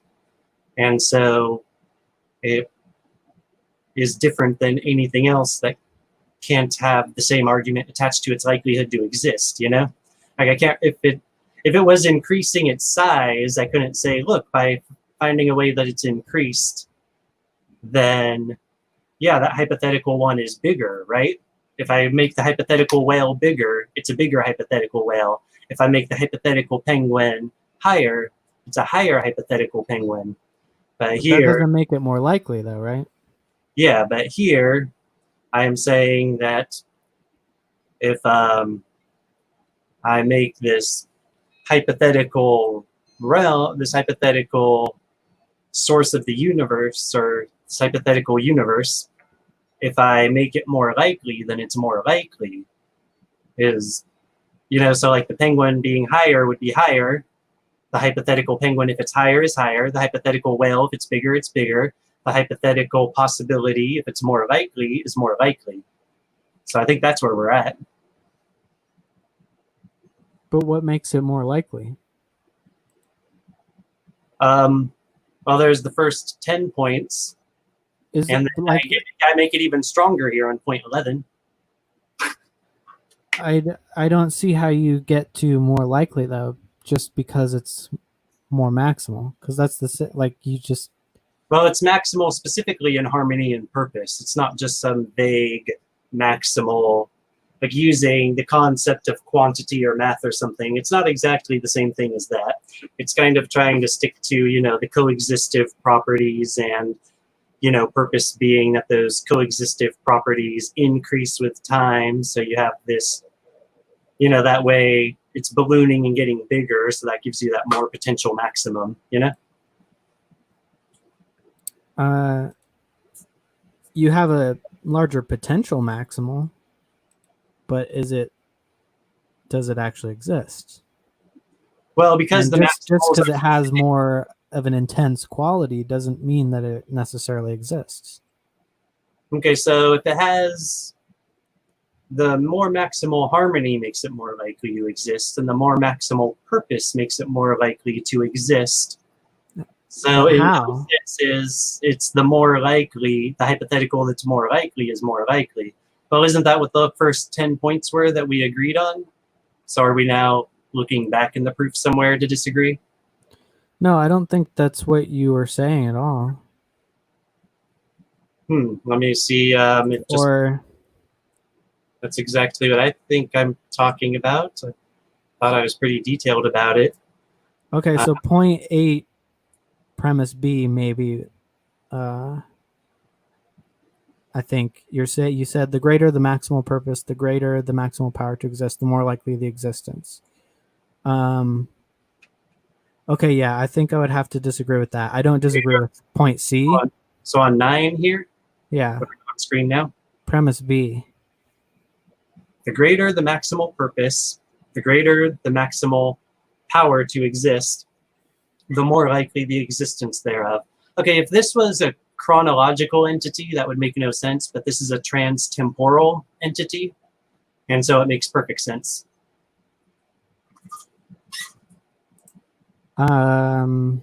So God is more likely to exist where he's more maximal? Well, Or when he's more maximal? the maximal purpose is that increasing of harmony, that increasing of coexistiveness. Because I defined purpose as a process of dynamics of the harmony increasing. And so the maximal purpose means that in an eternal sense or in an infinite time sense, either way, that's going to increase your maximal harmony and maximal power to exist. So if it was chronological, you could be like, well, the starting point doesn't know the future, so it doesn't have a factor, But this entire thing is trans-temporal. I don't think I ever stepped into time in this proof. Well, I think here's another problem of actual versus hypothetical is I like point C because it says the likelihood of the existence is maximally likely, which is 1. Well, it's of the existence of maximal purpose specifically is maximally likely. Yeah, and that just means whatever it is basically what it is. Whatever the maximal height of a tree is maximally likely because it does exist. But when you're getting into hypotheticals, you can say, well, I can conceive of a taller tree. Therefore, that tree is more likely. We can't make that. No, that tree is more tall. That's the difference here. You see, in my argument, it's more likely, but in your argument, it's just more tall. The hypothetical one is more tall. Whichever one actually exists is more likely. Yeah, but there's nothing about a hypothetical tree being taller that makes a hypothetical tree more likely. And so we're kind of repeating ourselves here because but how is a hypothetical God being more maximally intelligent make it more likely? Okay, well, that's because it increases. You see, and I could maybe try to word it differently. Or a 1, I mean. Not to cheat you here, but just communicating, that if it was worded a bit differently here at the end, let's see, where we have maximally intelligent. You see, so you're asking, so we went back to the intelligence, right? You just asked me why would maximally intelligent be more likely? Is that what you asked me? Yeah. Okay, and then how does any maximal... for more how does harmony increasing the maximality increase likelihood for anything?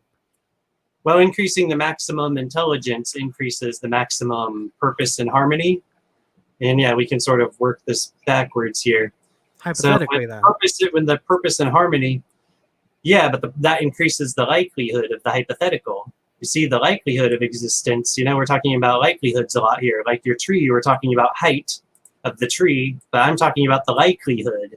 And so, yeah, the maximal does increase the likelihood. But not for the tree. Well, yeah, not for the tree. That's the whole point, right? You're talking about the hypothetical being taller. I'm talking about the hypothetical being, the hypothetical. Well, so couldn't we say, so like with multiverse theory versus the universe, just a single universe theory, we can say, well, the multiverse has a more maximal number of universes inside of it, so therefore it's more likely to exist. I don't think that follows.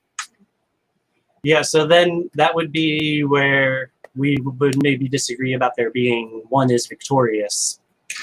Going from, because my idea is that, and what does one is victorious mean in how I worded it here? Do you mind if I read it again? Sure. Go ahead. It is impossible for one proposition of possible existence. It is possible for one proposition of possible existence to be the maximal of purpose, and so to have and be the one supreme power to exist. This would surely be the fact of all factuality.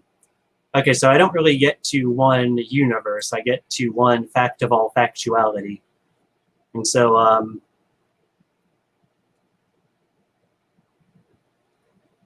Yeah, so I guess I don't really disprove the multiverse anywhere here. But Well, I mean, I know how you use it a little differently, but well, and if we this keep giving analogies, like there's nothing you can say just because the hypothetical has a more maximal quality than some other hypothetical doesn't make one more or less likely than the other. I'm sorry, I did miss that. Could you just repeat it real quick, or your best Yeah, anyway? Sorry. For any given object or concept that is hypothetical, just because one might have a more maximally greater quality than some other hypothetical object or concept, it doesn't necessarily mean that it's more likely to exist. Okay, but I think you understand that with the everything concept except that for God. what? And I think you understand that point applied to everything except for God or the one. Well, why aren't you getting my point that you're talking about a maximally highest tree? I mean, when I get to maximal harmony and maximal purpose, maybe I need to switch my language somewhere to maximally likely so that it's just like really blatant here in how it's written. Because really what I'm getting at is that like, yeah, because if I can word the argument somewhere here where you're forced to accept that you're talking about, maximal likeliness. So that's sort of the idea, is that I've proven what maximal likeliness is. So when I say that the hypothetical has maximal likeliness, that's not the same as saying it has maximal height. Like maximal likeliness does make it more likely. So then the question is, have I proven that? And I could word it more in a way that forces it to just be faced that way. But what do you think? I have not proven that what's maximally likely is like maximally that what's maximally likely is maximally likely. It's kind of that easy. But I've connected that with harmony and purpose and intelligence and stuff, and I'm still not following why you disagree, or why you don't see that. I've attached it to likelihood. So these examples about taller trees, higher penguins, bigger whales, for me, that's more likelihood. You see what or a more likely entity. So a more likely entity is more likely. A taller entity is taller. So we're talking about a more likely hypothetical. So can you tell me where the more likely breaks down for you? Is it just at intelligence? Is it at harmony or purpose? I think a moment ago we were here at step 8 or step 9. Well, whatever it is, whatever the maximal is what is likely. But we don't know what qualities that it has or how maximal its qualities are. Okay. You seem to be saying that the more maximal its hypothetical qualities, the more maximal its likelihood. Yeah, so that's very interesting. You see, because all we have to work with is hypothetical, because this is something that we don't have empirical proof on. And so if we're in the hypothetical, then our best argument is for the most likely hypothetical. So if I can make my hypothetical maximally likely, then I think it's fair that I've won the argument. But how are you making it maximally likely? Well, I tried to make that case. I mean, I don't know. I mean, if you think I failed, I think it's pretty solid. I mean, you haven't shown me anywhere that I think it's weak. Yeah, I think because you say whatever, do you say it's more likely in point 11? Point the 11? maximally likely source of the universe is that entity with maximal harmony and maximal purpose. Yeah. But then you say that this purpose has to include intelligence. Well, that just starters. argument. because anyone reading this will be like, oh yeah, I would have those qualities more if it had more intelligence. And if they don't think that, then I mean, what can I do, right? Because I can't fix stupid. But this is this maximally intelligent statement is very good. And if someone's being smart and honest and reasonable and has some good philosophy and stuff, they're going to agree with me on it. No, So because that's honestly where I stand, unless you can convince me otherwise, or you haven't really given me any reason why it's weak. You're just trying to keep questioning it. And yeah, because you can't do this for anything else. You're making an exception for this one God. So well, I already explained that. So like the whatever the maximal harmony and maximal purpose is just what it is, and it doesn't. It could be lower than in having intelligence. Yeah, but so that's not again. You're still mixing the hypothetical with the actual in point A. Yeah, I see what you mean. It's just that, like, that's fine. It's just that it's not as strong an argument as mine. So you can say that this isn't a 100% foolproof, but as far as I can tell, it's the best. And so, yeah, I mean, at this point, I'd be like, okay, let me hear a better proposition, and we'll see which one wins or whatever. But I'm still happy with this one. It doesn't prove anything though. Okay, well, I mean, I think it has proven itself to be the best argument. And so, I mean, if better than any other possibility isn't good enough for you, that's fine with me. But you said it's a bad argument applied to anything else. Well, I mean, to say that a hypothetical tree being taller makes it more likely is not true, but to say a hypothetical entity being more likely makes it more likely is true. And so I'm not going to repeat that. That's just a tautology. What?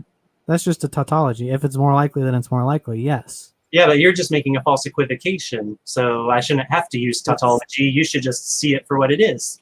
It's not, because you're arguing that the more maximal, it is more maximal if it has maximal intelligence, et cetera, et cetera. So this one has more maximal harmony and power to exist, and more maximal likelihood if it has these qualities, maximal intelligence, et cetera. Down to like discuss these. Like, why do you think maximal intelligence wouldn't do that? I mean, because I put it there to make the argument stronger. I'm trying to make the strongest argument I can. If I take it out, the argument becomes weaker. So if you think it doesn't. Okay, so and you think that's because, well, okay, so would you explain that to me? Because I think that's not reasonable. Because if you say that a more maximally intelligent hamster would have more harmony and more purpose, therefore a hamster as smart as a human exists, because it would be more maximally great. Well, I didn't use the standard argument that other people used. I used my own words. I never used the word great once in this. Sure, but, it would have more maximal harmony and purpose. Or maybe I do mention greatness earlier. No, I don't think I do in this one. I don't think I use vastness in this one. But yeah, my point is that like we're still talking about increasing the likelihood. But now let me explain why I think intelligence makes it stronger. I know I said I'd do that earlier and I failed, but I think I kind of have it now. Intelligence describes a process of being able to take information and put a purpose to it. And so the definition of intelligence does mean that maximal intelligence increases the maximal purpose. And so I'm totally fine with having it there. Well, having an intelligence equal to a human's increases the maximal purpose of a hamster. Therefore, a hamster with a human intelligence exists. Well, it would have greater purpose, but it would not have greater likelihood. Exactly. So likelihood is not connected to how maximal its qualities are. I mean, the thing is that a hamster cannot. Well, I mean,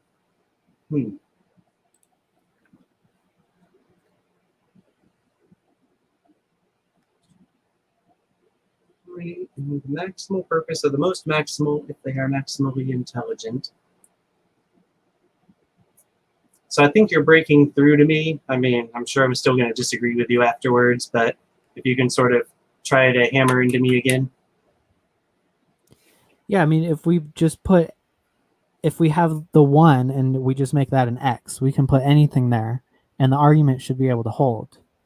So Oh yeah, if so we we're just talking about. Well, sorry, I was just asking you to help me, so that's why I'm interrupting. Because we're talking about this hamster yeah having like if it has more purpose, according to my argument, it's more likely to exist because more purpose is more likelihood to exist. But that's only in the case of this entity. That's just taking it out of context. I spent 10 previous points setting the context for why point 11 can be talked about this way. And so, well, yeah, that's my response. So what's so special about this entity that allows it to kind of break that argument? It's very special to be the one, which, like I said earlier, we should maybe be able to use the word one to communicate. So I just did. It's So very if we special. added the premise, it's very special, would that change the argument about the hamster? You asked me what's so special about this, and I cited the entire argument coming to this one. That word one indicates something special, especially in context of this argument. So, I mean, hopefully you get what I'm jiving at there. You said, what's so special about this entity that it's worthy of the special pleading? And that's where this one comes in, and the entire argument leading up to it.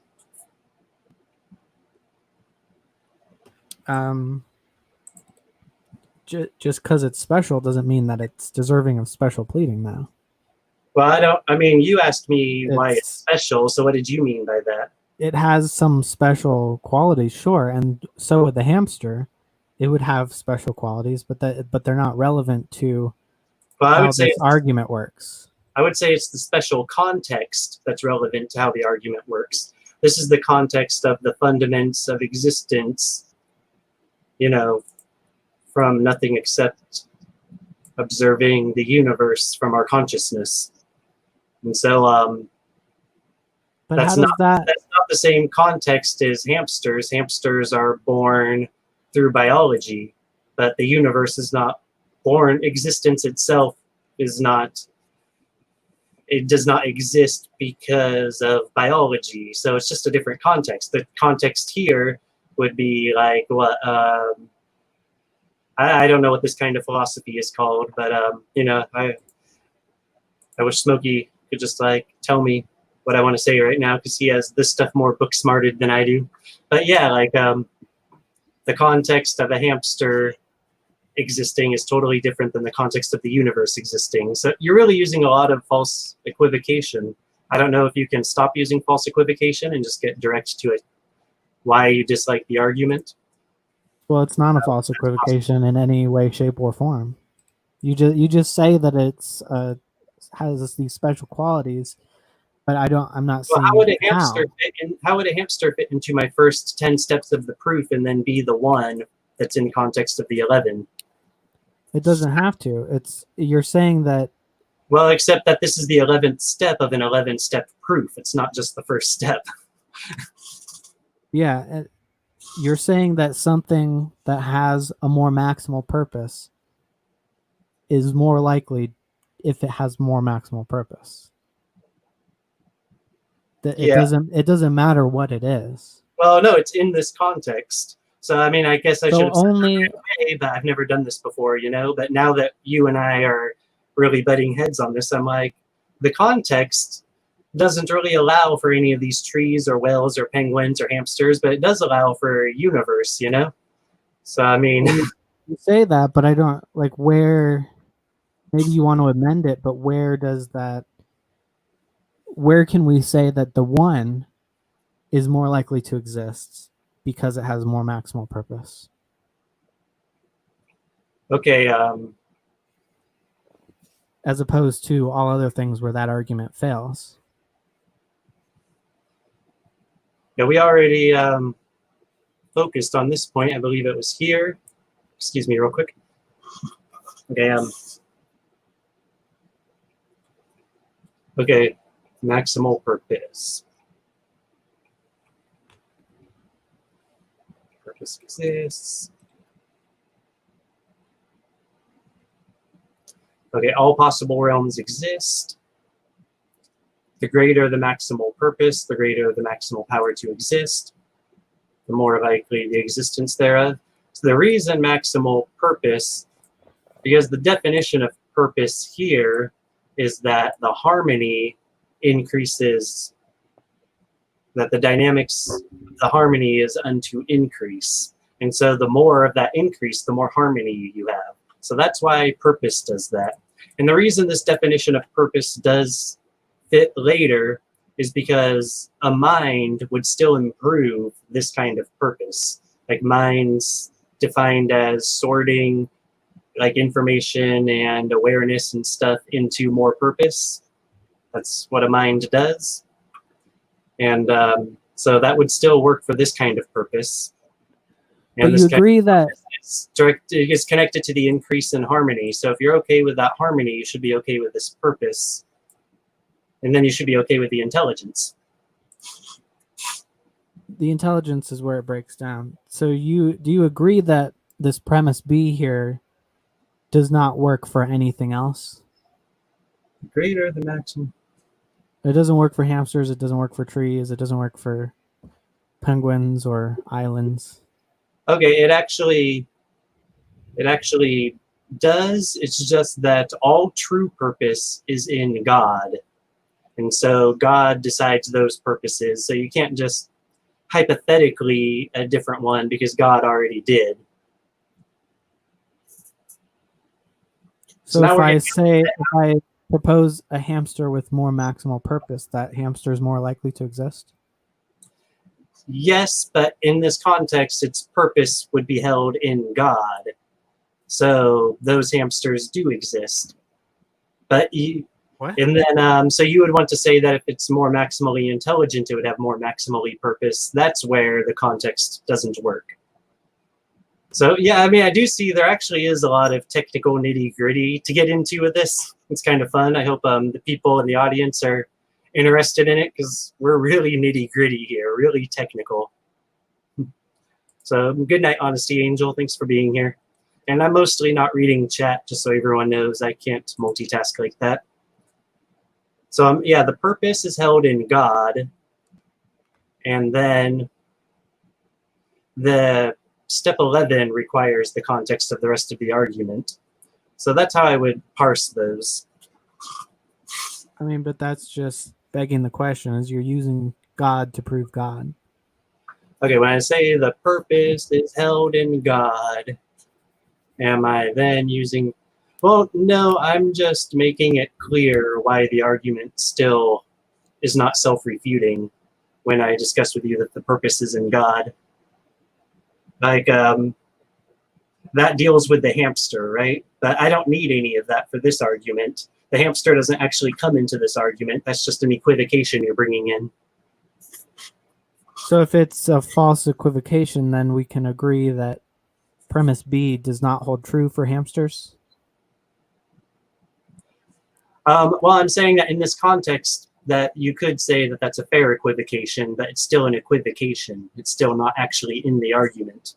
But when we get to step 11, where intelligence comes in, that wouldn't apply to the hamster because that's not how the purpose of hamsters works. But you see the source of purpose and the judge of purpose is this mind. But like I say, like I only have to say all this because someone attempted to bring a refutation in, and I'm saying how the argument is sound with itself. So I'm not sure if this somehow disproves my argument. I want to be really honest about it if it does somehow weaken my argument. So am I begging the question by saying that this purpose, that I define purpose as being held in God as far as discussing whether or not a hamster would be in this role? But it is simpler to just, for this argument, just to call it false equivocation, maybe. That depends on if a hamster can qualify for the preceding steps. So that's the more right way to go about this. Let's see. That was part of prove the maximal purpose. The greater the maximal purpose, the greater the maximal potential to exist. Yeah, you see, purpose in this proof is defined around harmony in this proof. And harmony in this proof is coexistive power. And so in that sense, yeah, anything that would put the hamster on a trajectory for increasing coexistive power. So it's not its own source of existence. So changing its qualities does not change the qualities of its source of existence. But what I'm describing is its own source of existence. So when I change the qualities of what I'm describing, I am changing the qualities of its likelihood. Even though it's a hypothetical, what it means is my hypothetical is improving. So it's not like I can speak something into existence by making a better argument. As my hypothetical gets better, so does my argument. But hypotheticals aren't actuals. Yeah. So I just want to make sure we catch Just because this you can point. imagine, just because you can imagine something more maximal, doesn't mean it exists. Yeah, and just on this point real quick about purpose. Yeah, so purpose in this is defined according to harmony in this. And yeah, you see, if a hamster was responsible for its own power to exist, then it could fit into this. But the reason all these other things are false equivocation is they are not the source of their own power to exist. But the thing I'm arguing is the source of its own power to exist. So if I change my hypotheticals about the thing, I can improve the likelihood of my hypothetical in that way. And so, yeah, I do have to say those are all false equivocations. The reason is because they are not their own source of existence. And so the effects of likelihood in those cases is not equivocal to the effects of likelihood here. Hopefully that made enough sense how I said that. So I think you should at least add in somewhere where the one is its own power to exist, and therefore this point, premise B is true for the one. Okay, so I should add this into my proof where, well, I mean, do I need to add into my proof something that's simply declaring what's a false equivocation? I don't mean that in a rude way. I just mean that very honestly. Like, I should be ready to say, well, that's false equivocation for this reason, but should that be accounted for in the proof or not? What do you think? Well, I think it should, because taken on its own, just the soundness of that one premise, it's not sound on its own. Well, it is. But if you argue that for some, I don't think you can, but I think it's a necessary but not a sufficient argument where you need to put this is true, this premise B is true because the one is its own power to exist. Oh, so it would just be like somewhere within the commas or in something at point B or something like that. So Maybe. Yeah, I see exactly what you mean. The greater the maximal purpose, the greater the maximal power to exist. Well, no, because that's... You see, it came to a matter of defining purpose really well. And then it came to a matter of recognizing that we're talking about something that is its own source of existence. So I'm still not seeing how I would add this into the proof. I do see how I need to be ready to talk about it, but can you be more specific? Well, it's just because that argument is not sound on its own. And you're Which saying premise B. Premise B. Based on the definition of purpose here, it is valid on its own. Oh wait, let me see again. Well, you're saying not with hamsters and not Oh, with well, other things. not without presupposing God as part of the definitions and stuff. That's right. So I got to get out of that mind frame. I was stuck on my earlier it's interesting because this isn't really like I'm changing anything, but the perspectives are like, it's the exact same thing, but coming at it from different perspectives and actually talking about it like, is so powerful without even changing anything. So the greater the maximal purpose, the greater the maximal power to exist, because, so just something about where, because this entity is the source of its own existence, or this applies just a step where this entity is this. Okay, so you're suggesting I put that in there somewhere somehow. I'm going to take note on that. I'll just put the note here. This entity is source of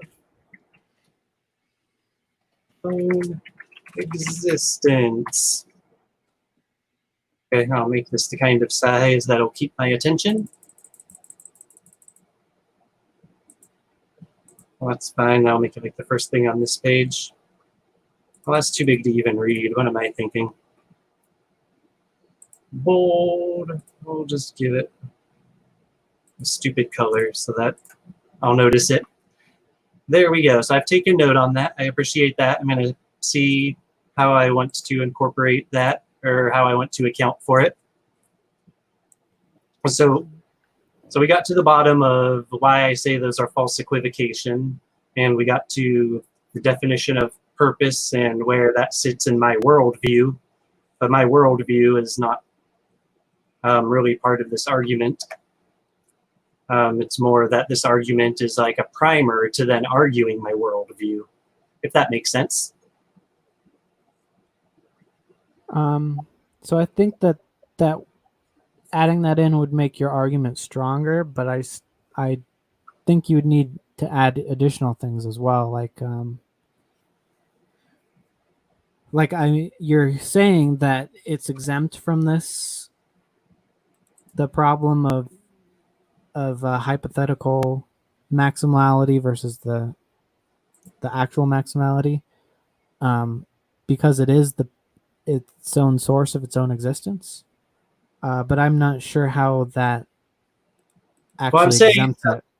It being the source of its own existence is why the other analogies are false equivocation. And the reason for that, the reason that that's true, is that this entity, this hypothetical entity, is hypothetically the source of its own existence.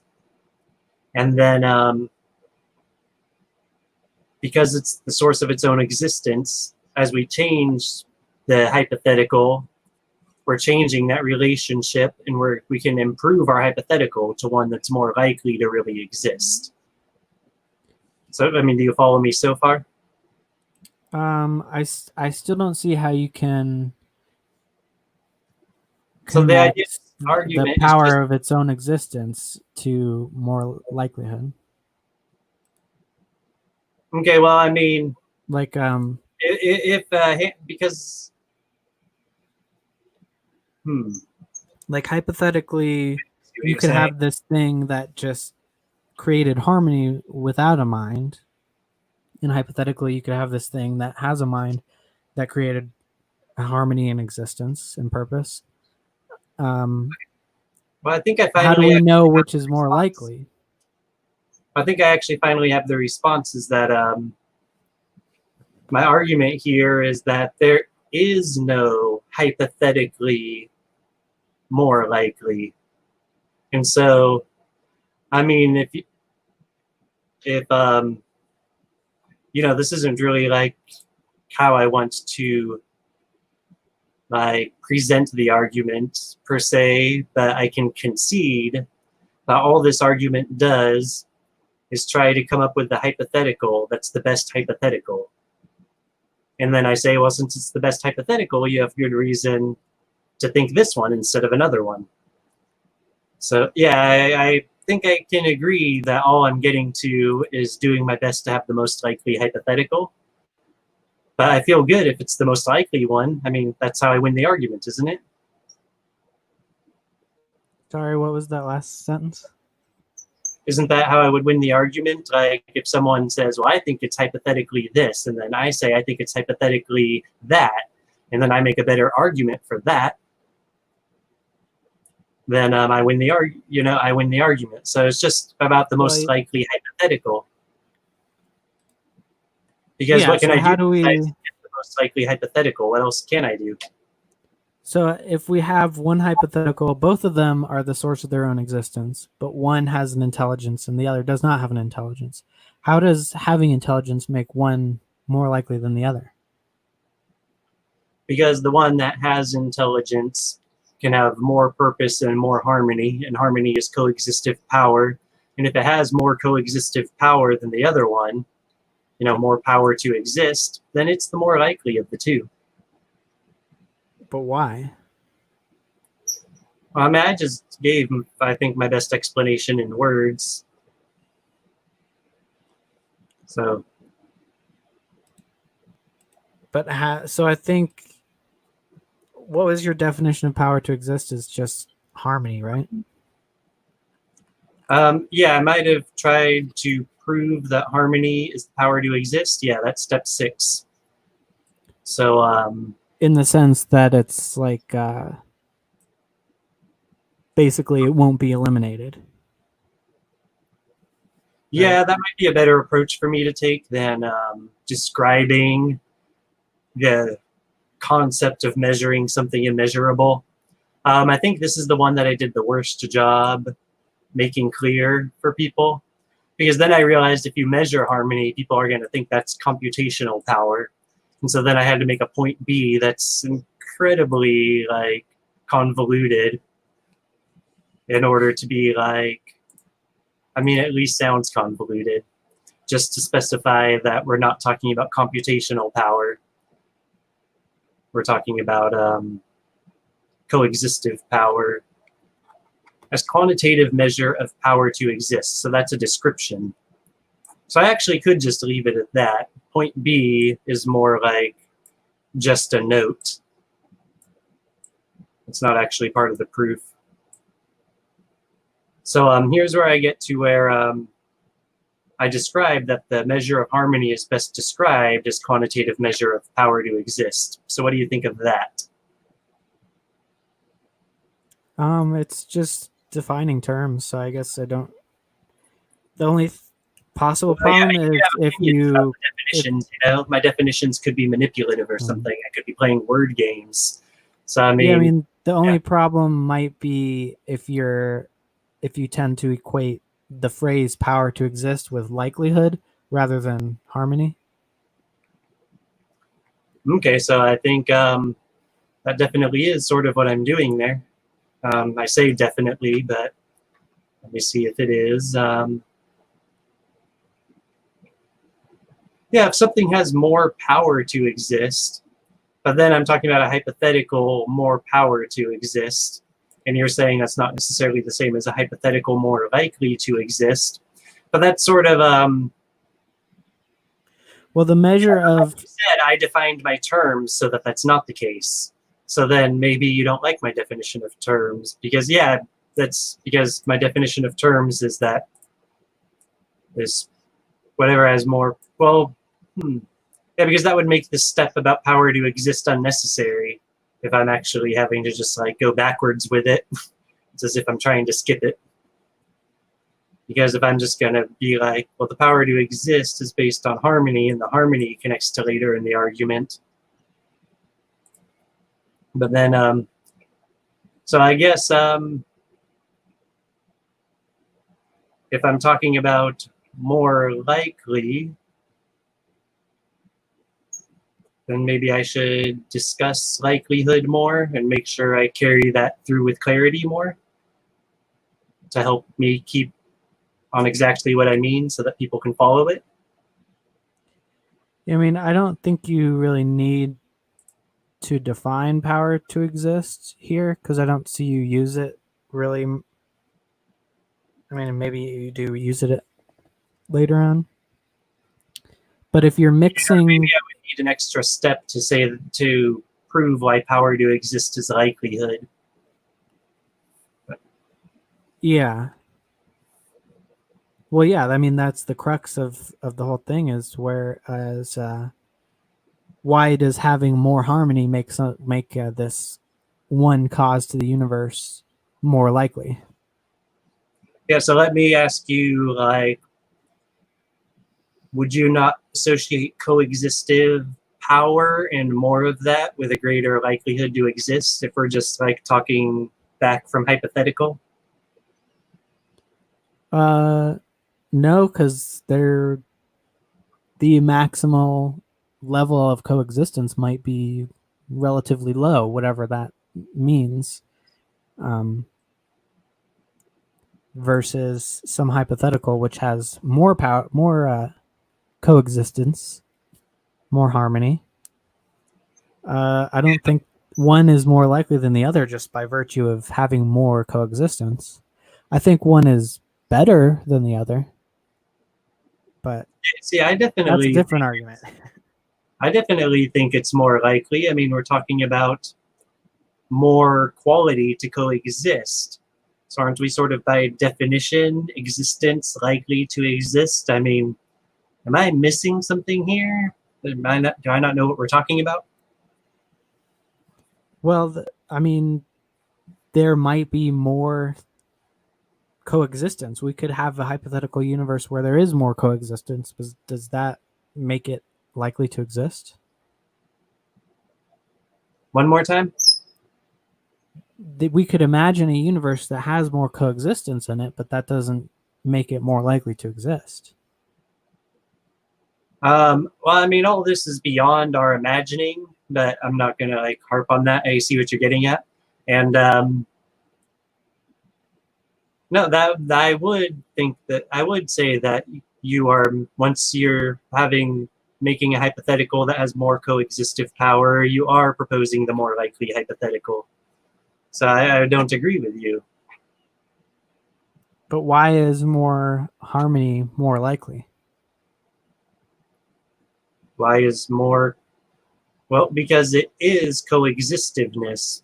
So existence is, existence is being. So more existenceness is more being. And the only reason we don't have everything existing is, that there's Well, the it's reason like we don't have everything existing is because there is mind in it. But there's mind, it's likely that there's mind in it. I mean, that makes sense because it increases these likely elements. So I guess I'm getting a little bit circular here.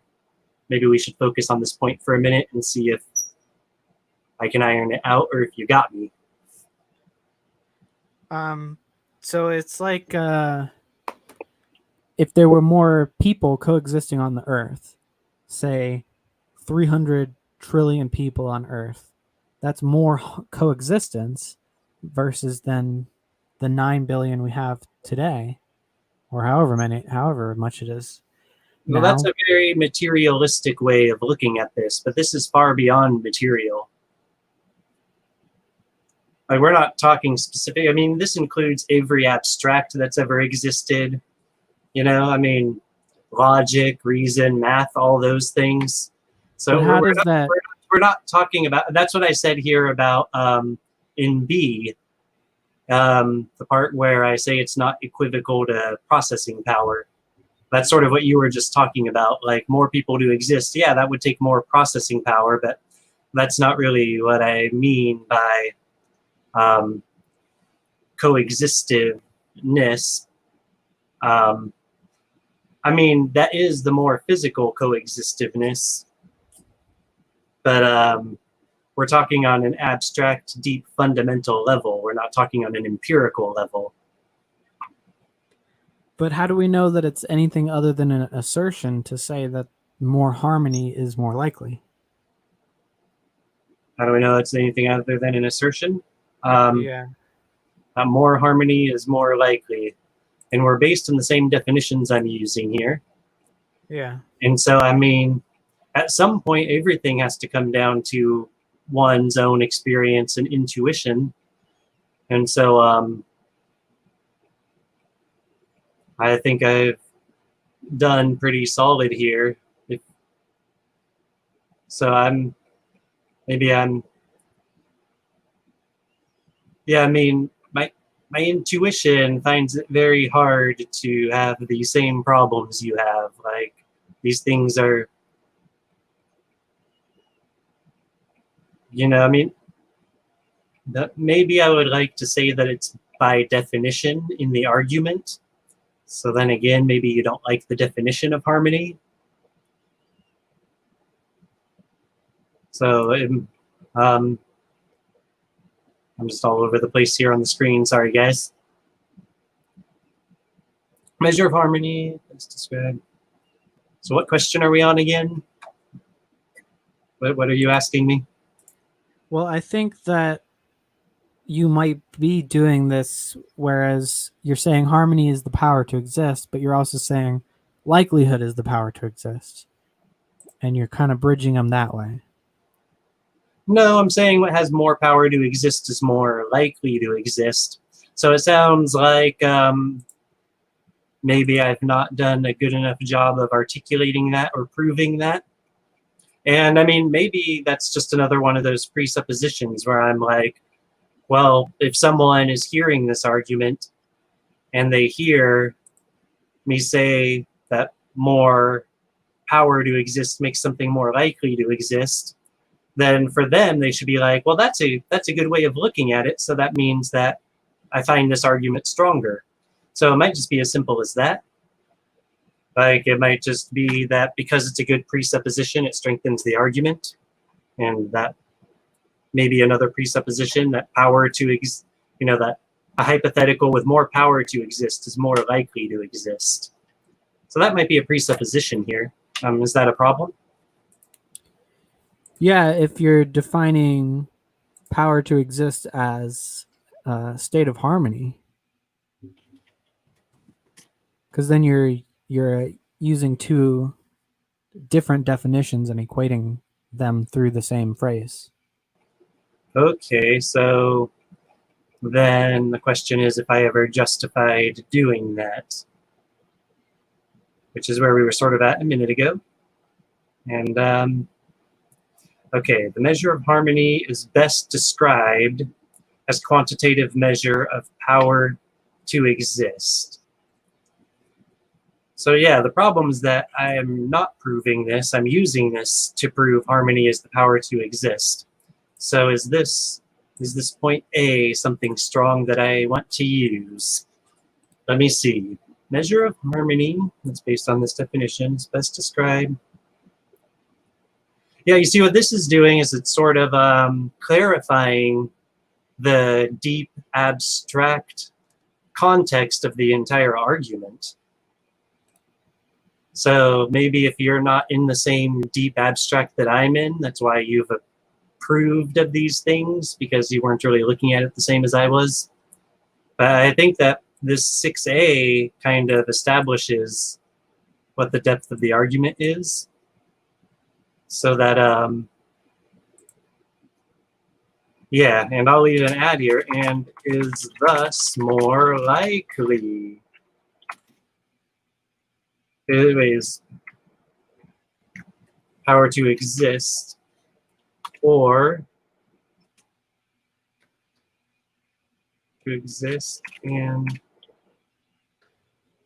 and so correlates, I hope I'm using the right word there, with the likelihood to exist. And then,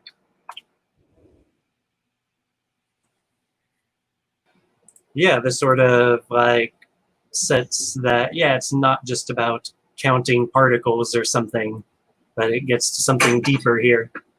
And we are talking about something that's very deep and abstract.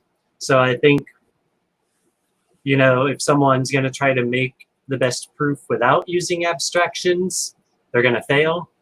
And so I don't really feel bad that, logical syllogisms aren't necessarily supposed to be abstract, but if I'm going to use a logical syllogism about something abstract, I've got to bridge it. So I've got to interface the two is what I mean, not bridge it. I've got to interface the abstract with the syllogism. Well, would you rather say the measurement of harmony is best described as a quantitative measure of likelihood? Is that kind of what you're trying to say? But no, I think the way I worded it here is good. I think when I add and so correlates with likelihood to it, the measure of harmony is best described as quantitative measure of power to exist. You see, and that's the thing, is it's not quantitative. I'm completely wrong there. I was trying to quantify something that's not actually about quantity. And then that lets me delete this whole point here too. And that really cleans it up some. I mean, I don't know if it cleans it up for you, but it cleans it up for me. So, okay, the measure of harmony is best described as measure of power to exist, and so correlates with likelihood to exist. So then an increase would have correlate with an increase, just to elaborate a little bit. So, I mean, you can disagree with this, but before we get to whether or not you disagree, do you have any thoughts on my edits? Let me see what you cut out. It is likely that greater harmony results in patterns which serve to simplify a system. Well, that was sort of to keep from exception brought in. So I took out B altogether. Yeah, You might want to keep it because it kind of describes what harmony is doing. Oh, you think so? Because I think once I took out quantity, then that sort of took out the idea of measuring computational power. And what I had there in B was like, I think it really bogged things down. Why do you think it should still be in there? It's because I took out the word quantity. Just kind of when you say simplify a system, it might help people understand what you're saying. Okay, but it's not that relevant. I don't think it's necessary, but pattern.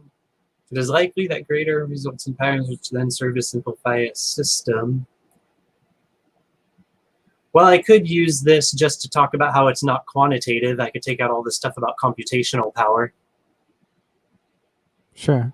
So that would be a lot better.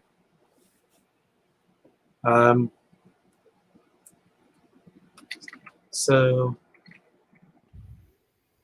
this measure does not correlate with quantity.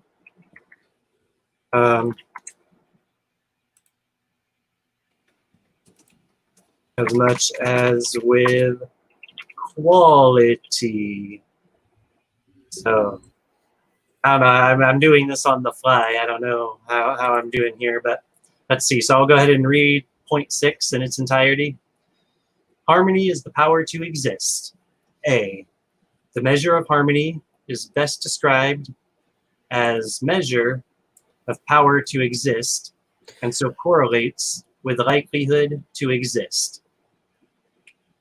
B, it is likely that greater harmony results in patterns which then serve to simplify a system. So, this measure of harmony does not correlate with quantity as much as with quality.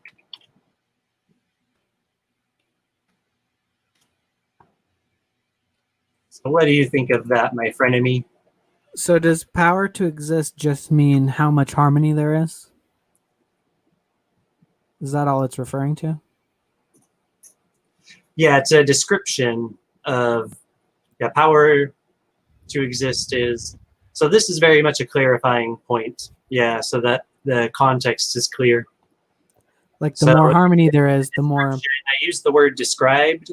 So by using the word described, I'm actually telling the reader or the listener that I'm offering them clarity, if that makes sense, because it's a description, right? So the more harmony there is, the more power to exist there is, because the more things are coexisting, right? Well, it's not quantity. That's exactly what the next thing specifies, is that it's quality more than quantity. So yeah, this one really needed refining so that I'm making my definitions clear. See, Yeah, because a measure is kind of quantitative. yeah, but using a measure and then saying it's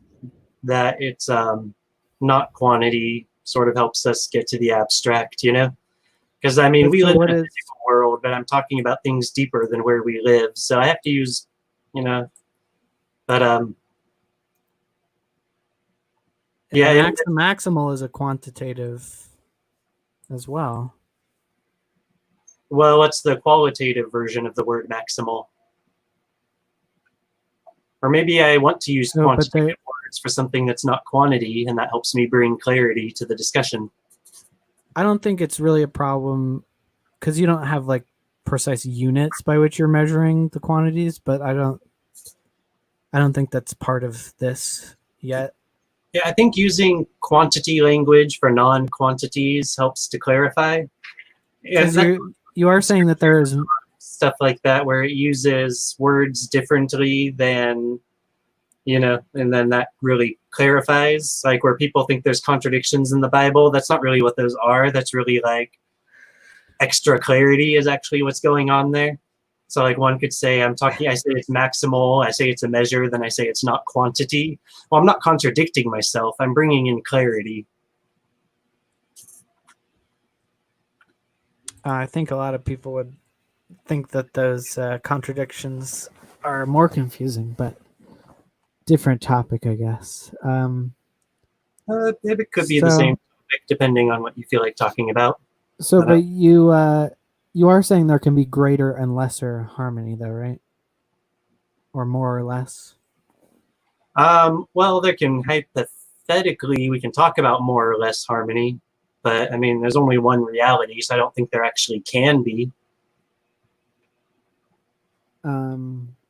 Isn't but purpose, the way you define it, is increasing harmony, right?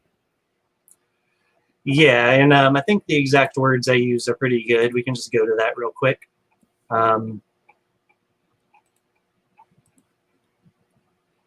Wait, where did I put oh, maybe it's actually the next step. Yeah. I would have thought it was earlier in this. Yeah, purpose exists.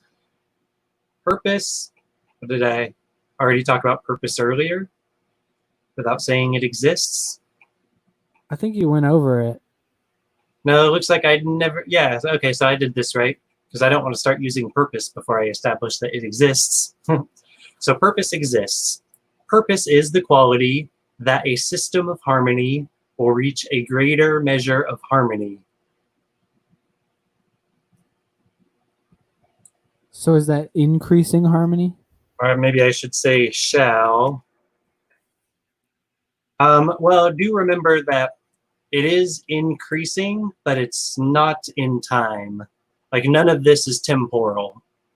So when it says it shall, that's an eternal shall. It's not a temporal shall. And I don't know if I need to specify that. I mean, I don't think so. Well, reaching it from what point? It seems like a temporal thing. Like from an eternal perspective, the harmony's already there, but from a temporal perspective, it's going from one and then finally reaching this point of greater harmony, right? Well, it's a matter of order. So I'm not talking about chronological order. I'm talking about abstract order or a spiritual order, such as maybe like logical order would be sort of in that category, right? So yeah, so it is order, but it's not necessarily a temporal order. Now, I mean, my personal understanding is that it is going to increase with time, you know, once we get the whole seed growing and stuff, you know, this whole seed of the eternal universe and all that, because we're in a seed phase right now of existence. But yeah, so my personal view is that it increases with time, but the argument is outside of time. It's addressing order.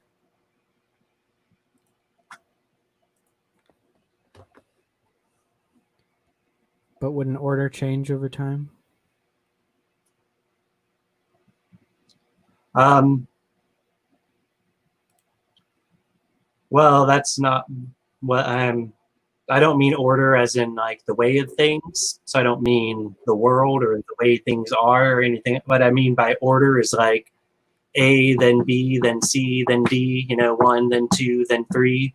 But we're not talking about counting, and we're not talking about listing, because as listing the alphabet or as counting numbers, right? We're not talking about those orders. We're not talking about the order of time, that time has an order. We're talking about the fundamental order, just order itself.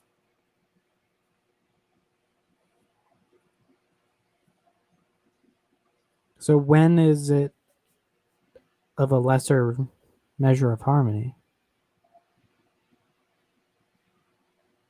When? Yeah, or where, or It would be of less measure of harmony at preceding. Okay, so the order is specifically in context of the mind. I mean, I'm calling it the mind, but it's specifically in the context of whatever assessments are relevant to this exact topic. So when I said it was just the order, that's not exactly right, because I'm saying that it's a system of harmony shall reach greater measure of harmony. So the thing is that this system is outside of time. And so the order is the order of this system that I'm talking about, but we're not talking about a system of time, or we're not talking about it from a temporal perspective. So it's the order of that system shall reach greater measure of harmony. But I mean, maybe the argument's still strong if I attach time to it. I just think this is a little more fundamental than time is. okay. I'm not sure if that's that relevant to my objections. Okay, so what's going on? Well, I still object to, like, I'm still trying to understand what you're saying with what an increased or a greater measure of harmony is, but where I object to is when you say that the measurement of power to exist correlates with likelihood to exist. So that's like the main problem still. Okay, so I was back here where I changed things. So the measure of harmony is described as measure of power to exist, and so correlates with likelihood to exist. Yeah, and with this one, I'm just going to be like, if you think this makes the argument weak, then go ahead and think my argument is weak, because I think reason would consider this to be strong. And I can only really address reason. I can't really address that which doesn't have very good intuition for reason. You know what I mean? I want to be very clear that, like, I think this is on an intuitive level. But yeah, I'm really looking to appeal to intuitions of reason, not to intuitions of objecting to reason. Well, I don't. The point of a syllogism isn't to have intuitive conclusions. It's a logical format. Well, the intuition comes in where does the person think that I mean, I didn't make this to quote unquote make a syllogism, so I don't even know if it is a syllogism or I mean, I just took that approach to try to do my best to make something clear to the people I'm talking to. So, I mean, if it's not exactly a syllogism anymore, that I'm not concerned about. But I am concerned about appealing to reason. And so, like, showing those who support reason and like to lean into reason, they'll see the strength of this argument, and so it's done a good job. Because there's nothing you can do to convince those who, their intuition is against reason. I mean, you can. But if it's reasonable, you can give a reason why those two are connected in a syllogistic form. So I still don't see how you can say that it correlates to likelihood. Well, these are such abstract things that we don't observe, so I don't understand how I'm just not aware of how I could make a some kind of syllogistic point to strengthen that. Power to exist correlates with likelihood to exist. I mean, when I think about that, and I think how would I prove that, I get images of like physical things in my head, like physical science, and there's no physical science I can do to back this up. So I think we just have to let whoever is reading it or whatever judge for themselves on this point, because it seems like it would need a scientific backup, and that's not possible. So it's not possible to back up that point? Well, not with science, and there's no reason to believe it unless it's unreasonable to believe it. Well, yeah, I mean, intuition, reasonable intuition would totally agree with it. So I guess that's a reason outside of science. But what's reasonable about an intuition? Well, the way the mind works, the brain is a harmonic device and truth is harmonic. And so the brain wants to tend towards truth. And because of the devil in us, we put walls up and limits against that truth flowing through us. So our intuitions, they're from a truth device, a harmonic device. And so our intuitions have a lot of validity. And after I've been alive for 36 years, after 36 years of using my intuition and my subconscious, my conscious, my articulate intelligence, my abstract intelligence, getting better at it over time and stuff, I have experience empirically tested. I've tested it over and over and over of how good my intuition works relative to what's around me. And so unless I'm going to fall into solipsism, I'm pretty good with saying intuition is a valid thing. I've tested it. But that's if someone has good intuition. And if they don't, then we have to go back to helping them get better intuition. We have to kill the devil in them and teach them the truth. Your intuition has never been wrong? I'm not saying it's never been wrong. I'm saying that it has validity. Sometimes we can be really sure of something and sometimes we're not as sure of something, if I wanted to go throw a rock at the refrigerator in the kitchen, I would be sure I would succeed. But if I wanted to throw a dart at a bullseye, I would not be sure I would succeed. So, I mean, this is like I'm throwing a rock at the fridge, This isn't difficult intuition to, I don't think so anyway. So I have a lot of confidence in this intuition. I think it's an easy hit, 6A. But confidence doesn't mean anything. Flat earthers are confident. Well, I'm just being honest with you. I'm just honestly disagreeing with you. But you said that there's a difference between rational intuition and irrational intuition, but there's a way to check that, which is with logic and rationality. So you can't just rely on an intuition. You have to be able to confirm it outside of just what I think that it's true.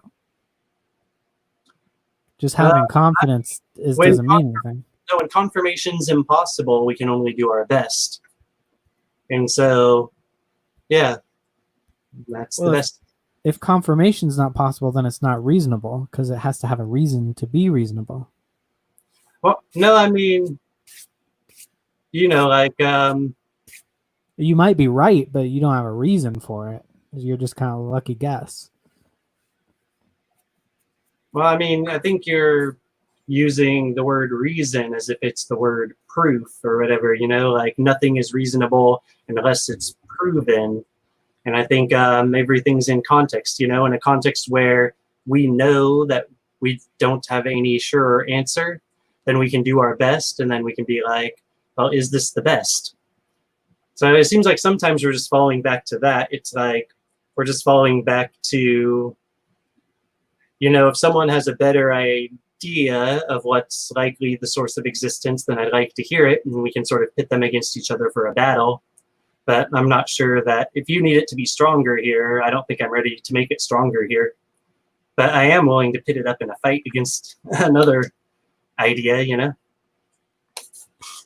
I just think that is going to fall a little flat because you don't have a reason to connect the maximal harmony with likelihood to exist.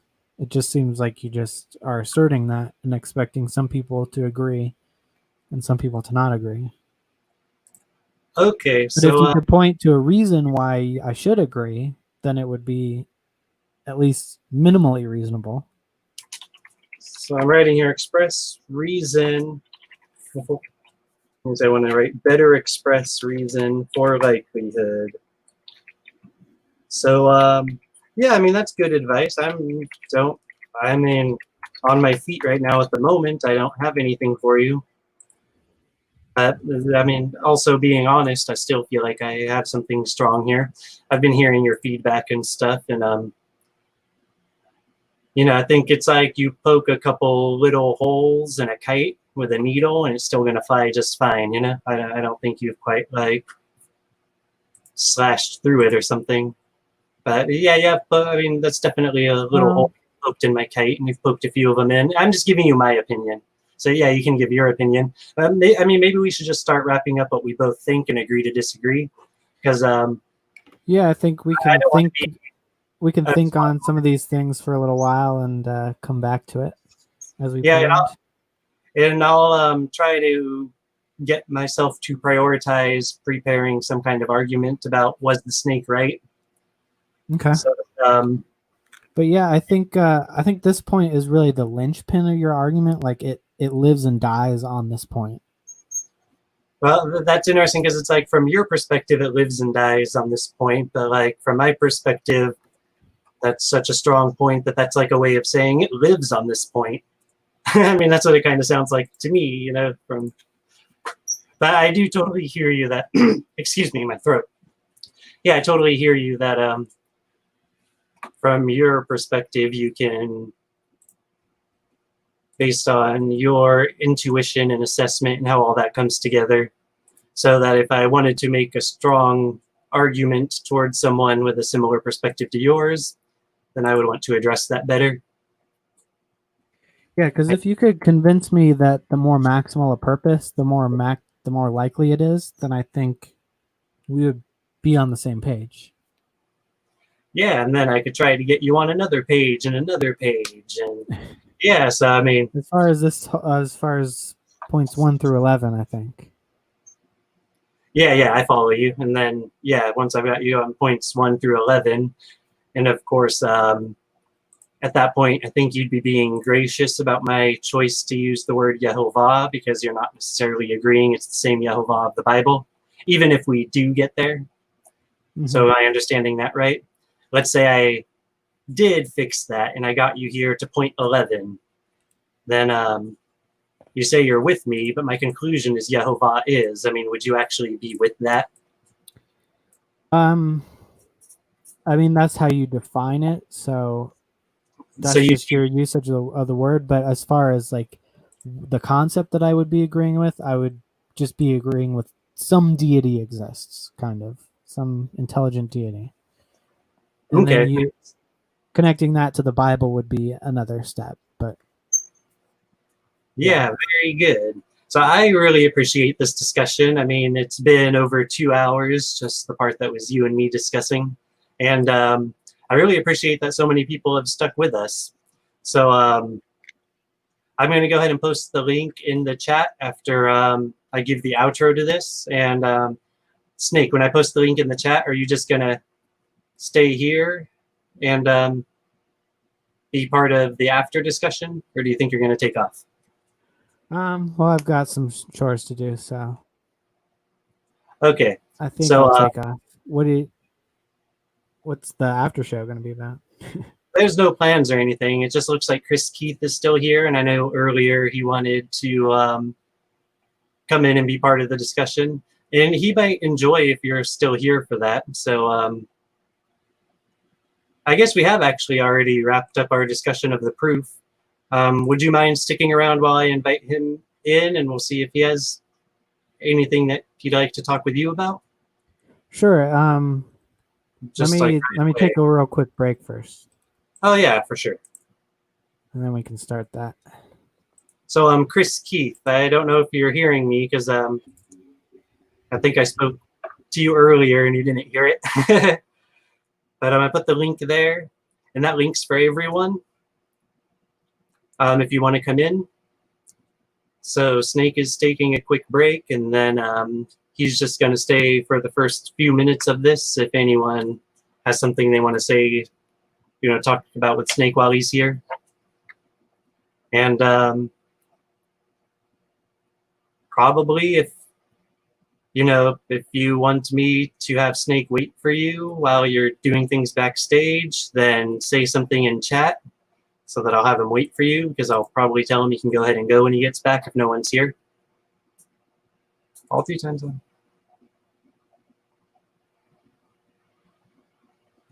Hey, Chris Keith, are you hearing me? I put the link in there for you. Chris Keith, link for you, question mark? And I'll put it in again.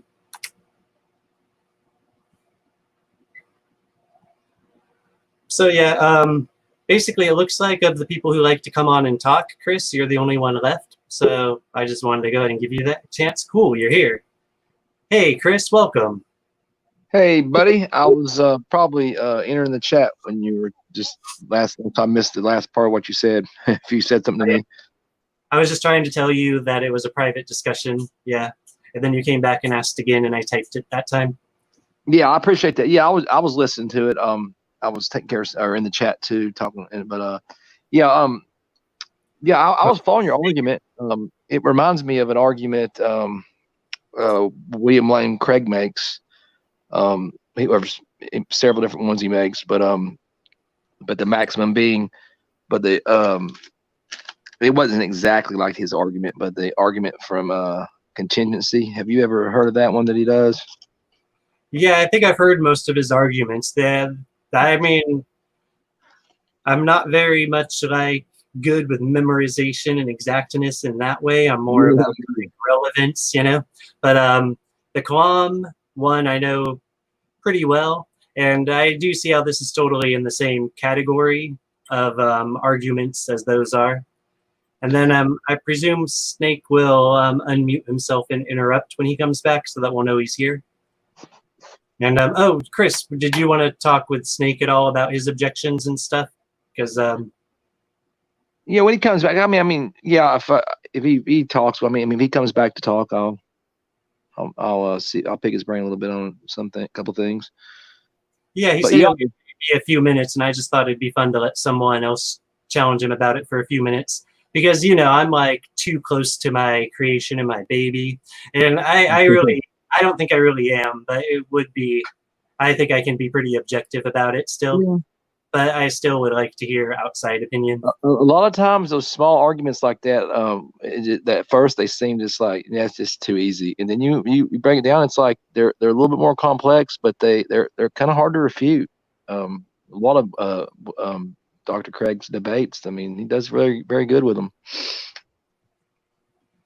Yeah, and he uses what's sort of the simpler version. And this isn't much like I have an argument. What this is I meditated a lot in my backyard under moonlight and stuff like that, from time to time in the evenings for a number of months, trying to be like, okay, if I make no assumptions, what's the most likely source of existence, I was basically still an agnostic at the time. And when I discovered what was most likely, I was like, well, I'd like to be able to express this to people so they understand that, like, a God like the one in the Bible is what's more likely. And, like, if that makes sense. So I just wanted to, like, express. Oh, definitely. Yeah, that makes a lot of sense. It's less an argument and more expressing an idea, but I am doing it in the form of an argument. I do see that. Yeah. Yeah, well, I mean, you're laying your points out, so I mean, you at least you got it down so people can look at it and give their opinion. I mean, because that's and me. I came to my conclusions, from more experience. You know what I mean? Just random things that happened that didn't seem to be like they were accidents, and like it was leading me to a certain path. And then that serendipity. Yeah, I just want to aim you at Snake because Snake's going to give us some time and then go. Oh yeah, yeah, go ahead. Yeah, he unmuted himself, so he's back. Oh, he's I'm back. Yeah. What did you? I mean, did you pick up anything in there that you thought might have been a good argument that made you think, that's pretty sounds good. Well, I mean, I kind of like his usage of harmony, Yeah, I like that. as far as that goes, but I don't think that it, like I pointed out the points that I don't think follow. So, basically, I don't see how you can get from the hypothetical maximal to it being more likely. And I think you would agree that that argument's like, from where did life come from? Like that might be a good argument for you to say, like, well, it's more likely that a god created life, but I don't see things like that in here. Like, it seems like you're basing he's basing the likelihood on just the fact that if it has more maximal purpose, then that's where the likelihood comes from. Right. Yeah, and that's kind of like if something exists, or if anything that exists has an explanation of its existence, and that's what I was saying in the chat, that William Lane Craig has an argument from contingency like that, and it makes sense, I think it goes like a 1-2. It's the explanation is either in an external cause or in the necessity of its own nature. So, but if you're approaching it from, I mean, if you're open-minded, I mean, if you're a dogmatic atheist, I mean, you're not going to probably be, even open to some of what he was saying, I mean, but if you're coming at it with an open mind, I mean, it's not irrational to believe in a God. Now, which God, that's, you can start narrow it down from there, but I try to bring people more to just, intelligent design, looking at the finely tuned universe, teleological arguments, stuff like that. And that's why I tend to stay in a lot of those debates on the abiogenesis and things like that. Go ahead. Real quick. Yeah, if you guys can keep the conversation going for at least like 2 more minutes, I need a quick break. I'll be right back. Oh, sure. Yeah, I can run my mouth forever, but yeah. Good. Yeah, yeah, well, go ahead, bud. Yeah, I think I am looking at it from an open mind, because I would actually prefer a God exists, and that's why I read the Bible and stuff. But the Bible convinced me that there wasn't a God. At least there wasn't a Christian God, and I don't see a reason to believe in God, so I don't.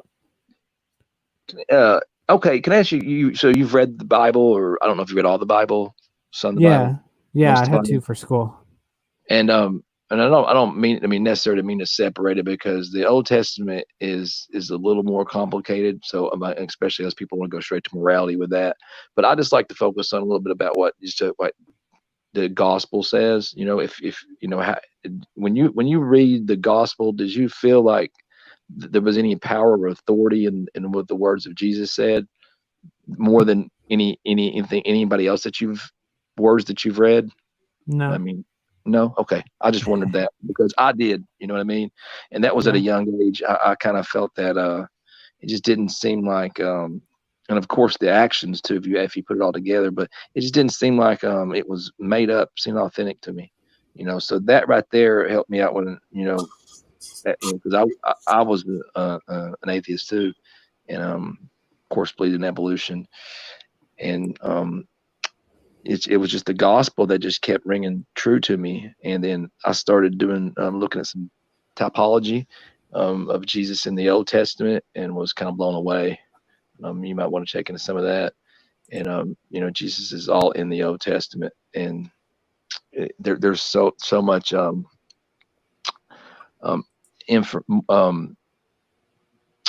prophecies that are in the Bible that a lot of people don't know about, that have been fulfilled.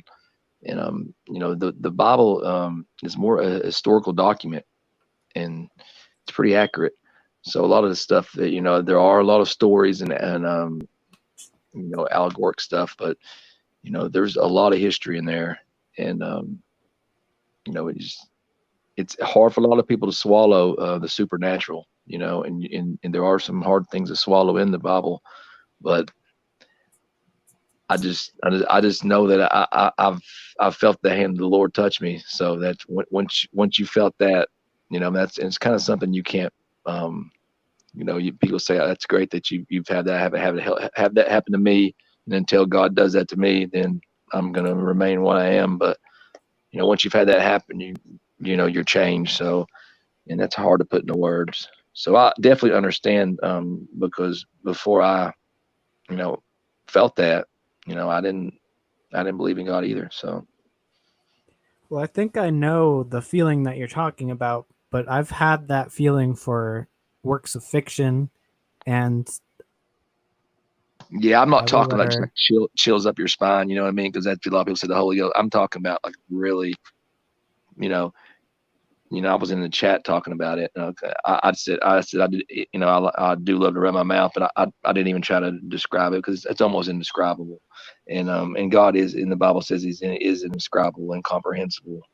And so trying to put into words that feeling is just really, really hard. So, but go ahead. I don't mean to discredit your, what'd you say you felt? I'm sorry. Well, I'm just trying to reference kind of like an epiphany where you suddenly feel like this intense connection to like this truth of the universe. Right. And, but I don't think I've ever felt that with the Bible, but I know I've felt it for works of fiction or just standard works of philosophy or certain epiphanies that I've had. And there are some nice things in the Bible and some nice stories, and I think that it is one of the bedrocks of Western literature, but I can't really separate it from other works of fiction in that sense.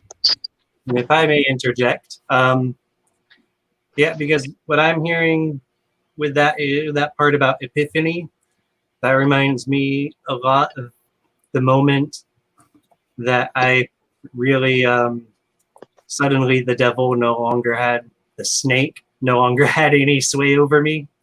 And when that moment came, it was a major epiphany. But an epiphany that's not connected to Christ is an epiphany that's not connected to truth. It's an illusion. And I'm not saying like I've made an argument, I'm convincing you now. I'm just like, telling you what I think, or maybe even what we think as the royal we of Christianity.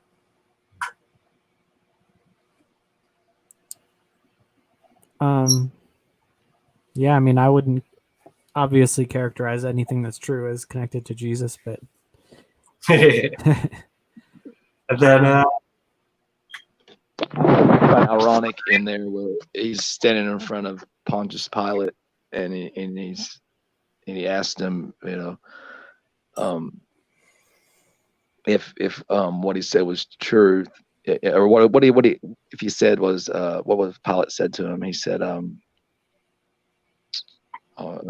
trying to find the verse on my phone. I'm on my phone. I'm trying to do two things. But he was basically in front of Pilate, and Pilate was like, just, what is truth? And he's sitting there in front of the embodiment of truth, and I thought that was ironic. But oh yeah, I would love to read that section because that section's so powerful. I use it for a lot of things. yeah. I don't know if I can find it typed up somewhere. It might actually be typed up for the same debate, but for a much later part of it. Not, but I can open it real quick. Okay. I think I have it right here somewhere. And then if you look if you do go to the Old Testament and you look at the passages of the suffering servant, I think that's pretty compelling evidence of what happened to Christ. Now, a lot of people you could say that's the conspiracy that they wrote that in, but that didn't happen because even the Jews today in the Torah, they will basically only the rabbis have that portion in their Bible, in their Torah. That the average person on the street does not. They take it out because they said it's so easy to be misinterpreted. But it's so obviously not talking about Israel. It's talking about Jesus on the cross, and that's pretty. It's pretty compelling to me. But like I said, it's nothing that's going to convince somebody 100%. But once you get into the Bible, there's a lot more into it. You really have to rightly divide the word, because if you just pick it up and randomly flip through it and you read some things, you're out of context, then it can definitely have lead you in the wrong direction. Yeah, I read it from beginning to end. Good job. You're saying you read the Bible from beginning to end? In school. And then I've read... Am I on mute? No, I can hear you. Oh, okay. Is that what you said? You read the Bible beginning to end? Yeah, for school. And I've read chunks of it since then as well. So over and over. Yeah, I'm attempting to do that for the Quran, but it's not as compelling if you're not going to get graded on it. What class was it a class in a college class? It was in high school. I took Old Testament and New Testament classes. Oh, okay, cool. Yeah. So you went to a Christian school, obviously. Yeah. Yeah. Okay. Cool. Which is ironically where I became an atheist. Well, that happens a lot. Yeah. And Catholics, a lot of times, unfortunately, they the priests and back, especially back when I was younger, they did a lot of bad stuff, and I'm sure that turned. I know it did because I was in meetings. Let's just say some meetings where people get and talk, and had some stories come out like that, and it definitely changed them for life, and they took it, we're mad at God for it happening. So yeah, I mean that happens for every denomination in every religion, I assume. Okay, I think I put the right one up here. I'm ready to share. Oh, it's already on screen. Perfect. So the text is small. I'll zoom in on it as much as I can and just read it. So this was already on my computer. I just have to find which text document it is because I'm always juggling a bunch of stuff. I'm pretty active with this stuff. And because I've used it for a few things recently, and I guess you'd call it preaching. It's one of my favorite sections of preaching because it really draws a lot of clarity to the difference between Christ and the world and why his truth is so powerful. And so I'll read this now. It's from John 18. Pilate then went out unto them and said, What accusation bring ye against this man? They answered and said unto him, If he were not a malefactor, we would not have delivered him up unto you. Then said Pilate unto them, Take ye him, and judge him according to your law. The Jews therefore said unto him, It is not lawful for us to put any man to death, so that the saying of Yhvh might be fulfilled, which he spoke, signifying what death he should die. Then Pilate entered into the judgment hall again, and called Yhvh, and said unto him, Are you the king of the Judeans? Yhvh answered him, Say you this thing from yourself, or did others tell it to you about me? Pilate answered him, Am I a Judean? Your own nation and chief priests have delivered you unto me. What have you done? Yhvh answered, My kingdom is not of this world. If my kingdom were of this world, then would my slaves fight, that I should not be delivered to the Judeans.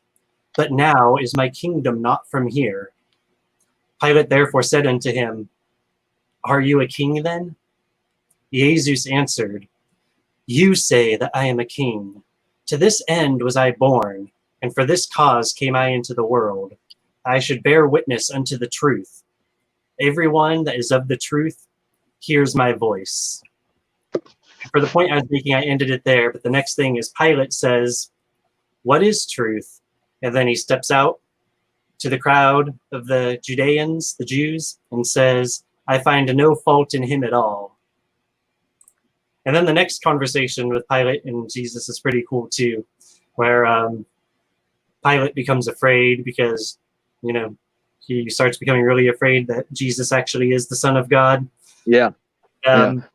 I really picture him before you go in there. I picture him like saying that last to Jesus, like kind of like rolling his eyes, like, you know, with his back turned, like what's truth, and just walks out the door like us. Everybody's got their own version of truth, you know. And but you know, that's kind of what I was saying a minute ago, and I'm glad you read that, because just hearing that, it's that's I've never really like made this argument to anybody. It's just something that for me, I always felt like is a compelling argument to myself that that I couldn't deny when I was before I was saved. Was like I just kept going back and reading that, and that his words just spoke to me. You know what I mean?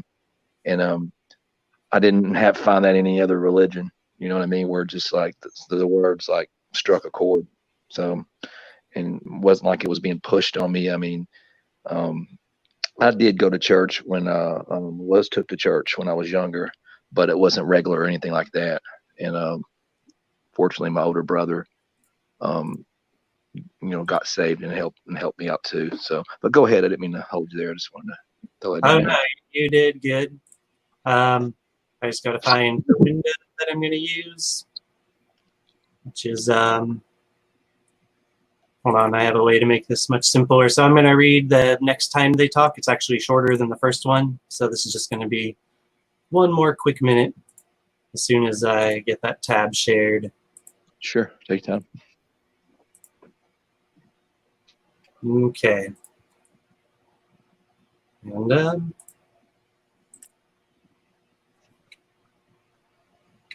so I guess that's pretty big. I'm just going to leave it at that.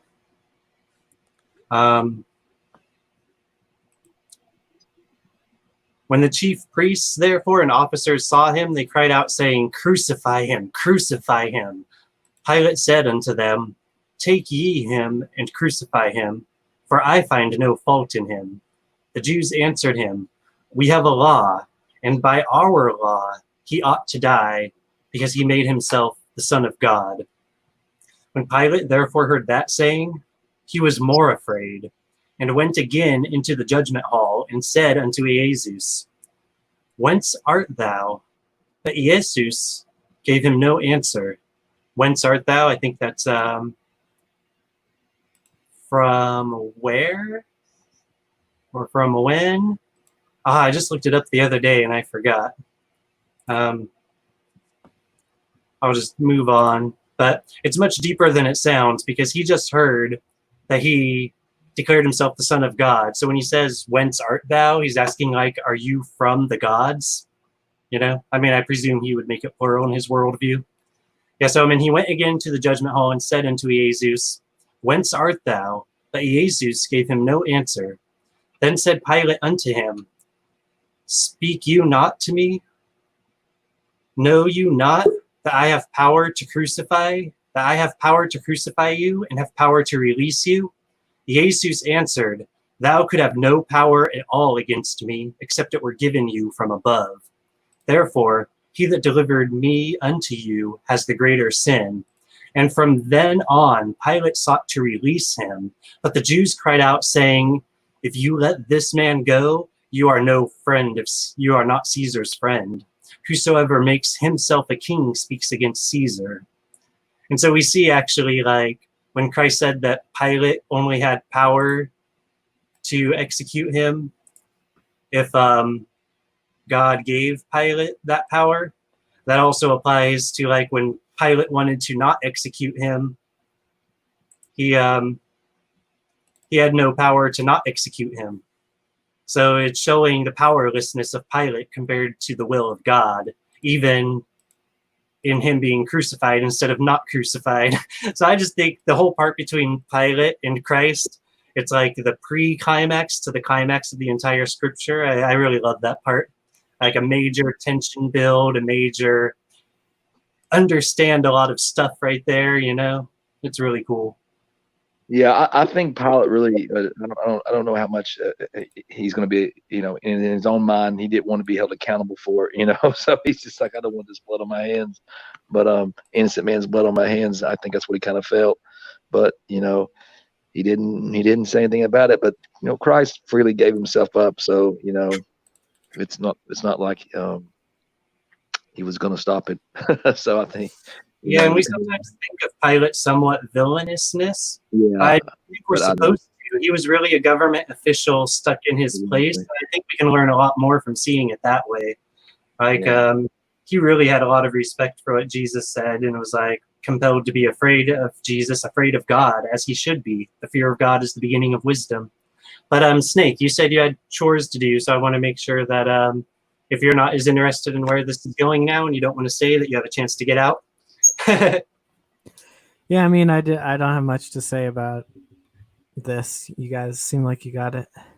Yeah, I appreciate you taking your time. Yeah, I like that back and forth you guys had. I mean, I appreciate you taking your time to listen. I mean, you did a very good job listening to them. I could, I can tell you were really, interested, and that was cool. Yeah, there's no point in trying to misunderstand each other. Yeah, it's civil debate. Yeah, but we decided we're gonna do maybe a semi-regular thing, so just keep the conversation going. And awesome. Yeah, awesome. Just something that continual conversation. I mean, I don't remember how much I talked with you about that. Actually, I know that's what I put in the description and stuff. So I hope I didn't just assume you into it. I don't remember. I think we chatted about it in the comments. So okay, that makes sense. Yeah, because I've been talking to so many people about so many things, and like a lot of times I take it slower. But I find like these past few days I've been forgetting stuff because I'm overloading myself. Yeah, there were a lot of debates, so I got overloaded too this last week. Sweet. So okay, I think I actually will kind of just close the stream here. It's 8:20 p.m. here, which is not really late, but it would be good for me to like have a relaxing evening and clear my mind. Can I ask you a question real quick? Yeah, you definitely can. I subscribe to your channel. How do I usually use Samsung Internet, so I started using Chrome because it's easier to get to the chats and get the StreamYards. But like if you're going to do a chat for me to get the notification sent to me, is there somewhere to click? Yeah, there's the bell icon. Do you know about the bell icon? Yeah, but I couldn't find. Maybe I'll find it easier on because I'm using Chrome. I just generally, I don't know why I always use just the basic Samsung Internet because I like using the old YouTube. I don't like the app, but I'm sure in the new YouTube it's the bell. So if I find that, then I know. Then you can just click on that, and then it'll automatically notify you. Is that correct? Yeah, it should be right next to subscribe. So it's like you can subscribe, click the bell, but just clicking the bell is not good enough. Right. First, you got to turn the bell on. Then you've got to click into it and set it to all notifications. That way, if I suddenly come on a live stream and you happen to get the notification, you can pop in by surprise, that kind of thing, Okay. I'll have to do that then because I thought it might just not be because the bell wasn't showing up in on the Samsung that I can remember unless it was somewhere I didn't see. Well, it should be by the subscribe and it wasn't. So it'll probably be in there when I go into the app. So and then I need to go to the settings you said and then turn on notifications. Is that right? Well, you when you click the bell, you literally just I think if you just click it once, you'll just turn it on. Mm-hmm. But you can click to go inside it, and it'll show you 3 options. Okay. Either I think it's off, on, or all notifications, something like that. But you want to do all. Okay. It's not much. And for live streams, it's not much use if you don't do all notifications. Yeah. Otherwise, it's feeding you videos. But if you want to make sure you actually get it on time to be here and hang out, you'll want all. Yeah. Yeah. Okay. All right. Cool. Yeah, right definitely don't want to hold you up. So thank you very much for doing this, man.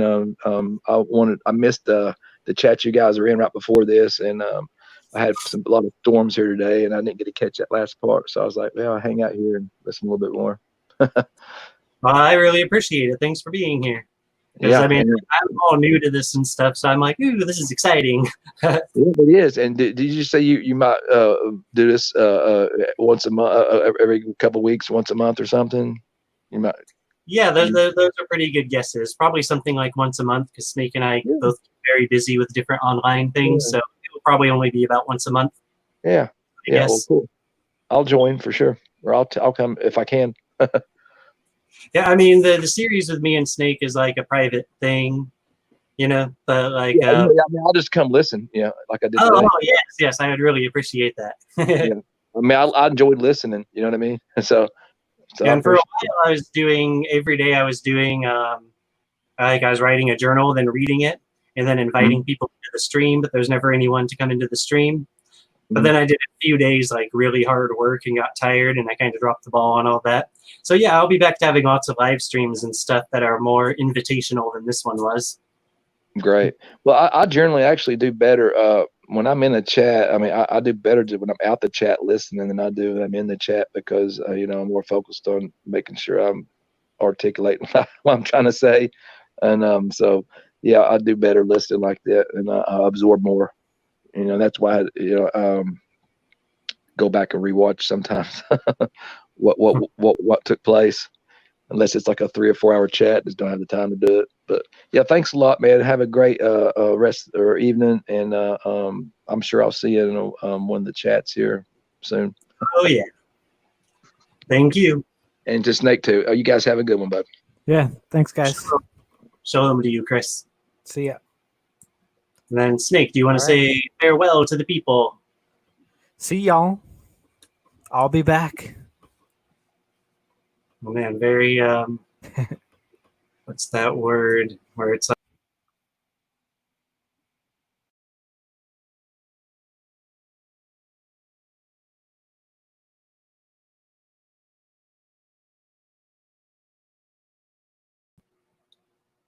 hey, is this still happening live? I think I accidentally left the studio.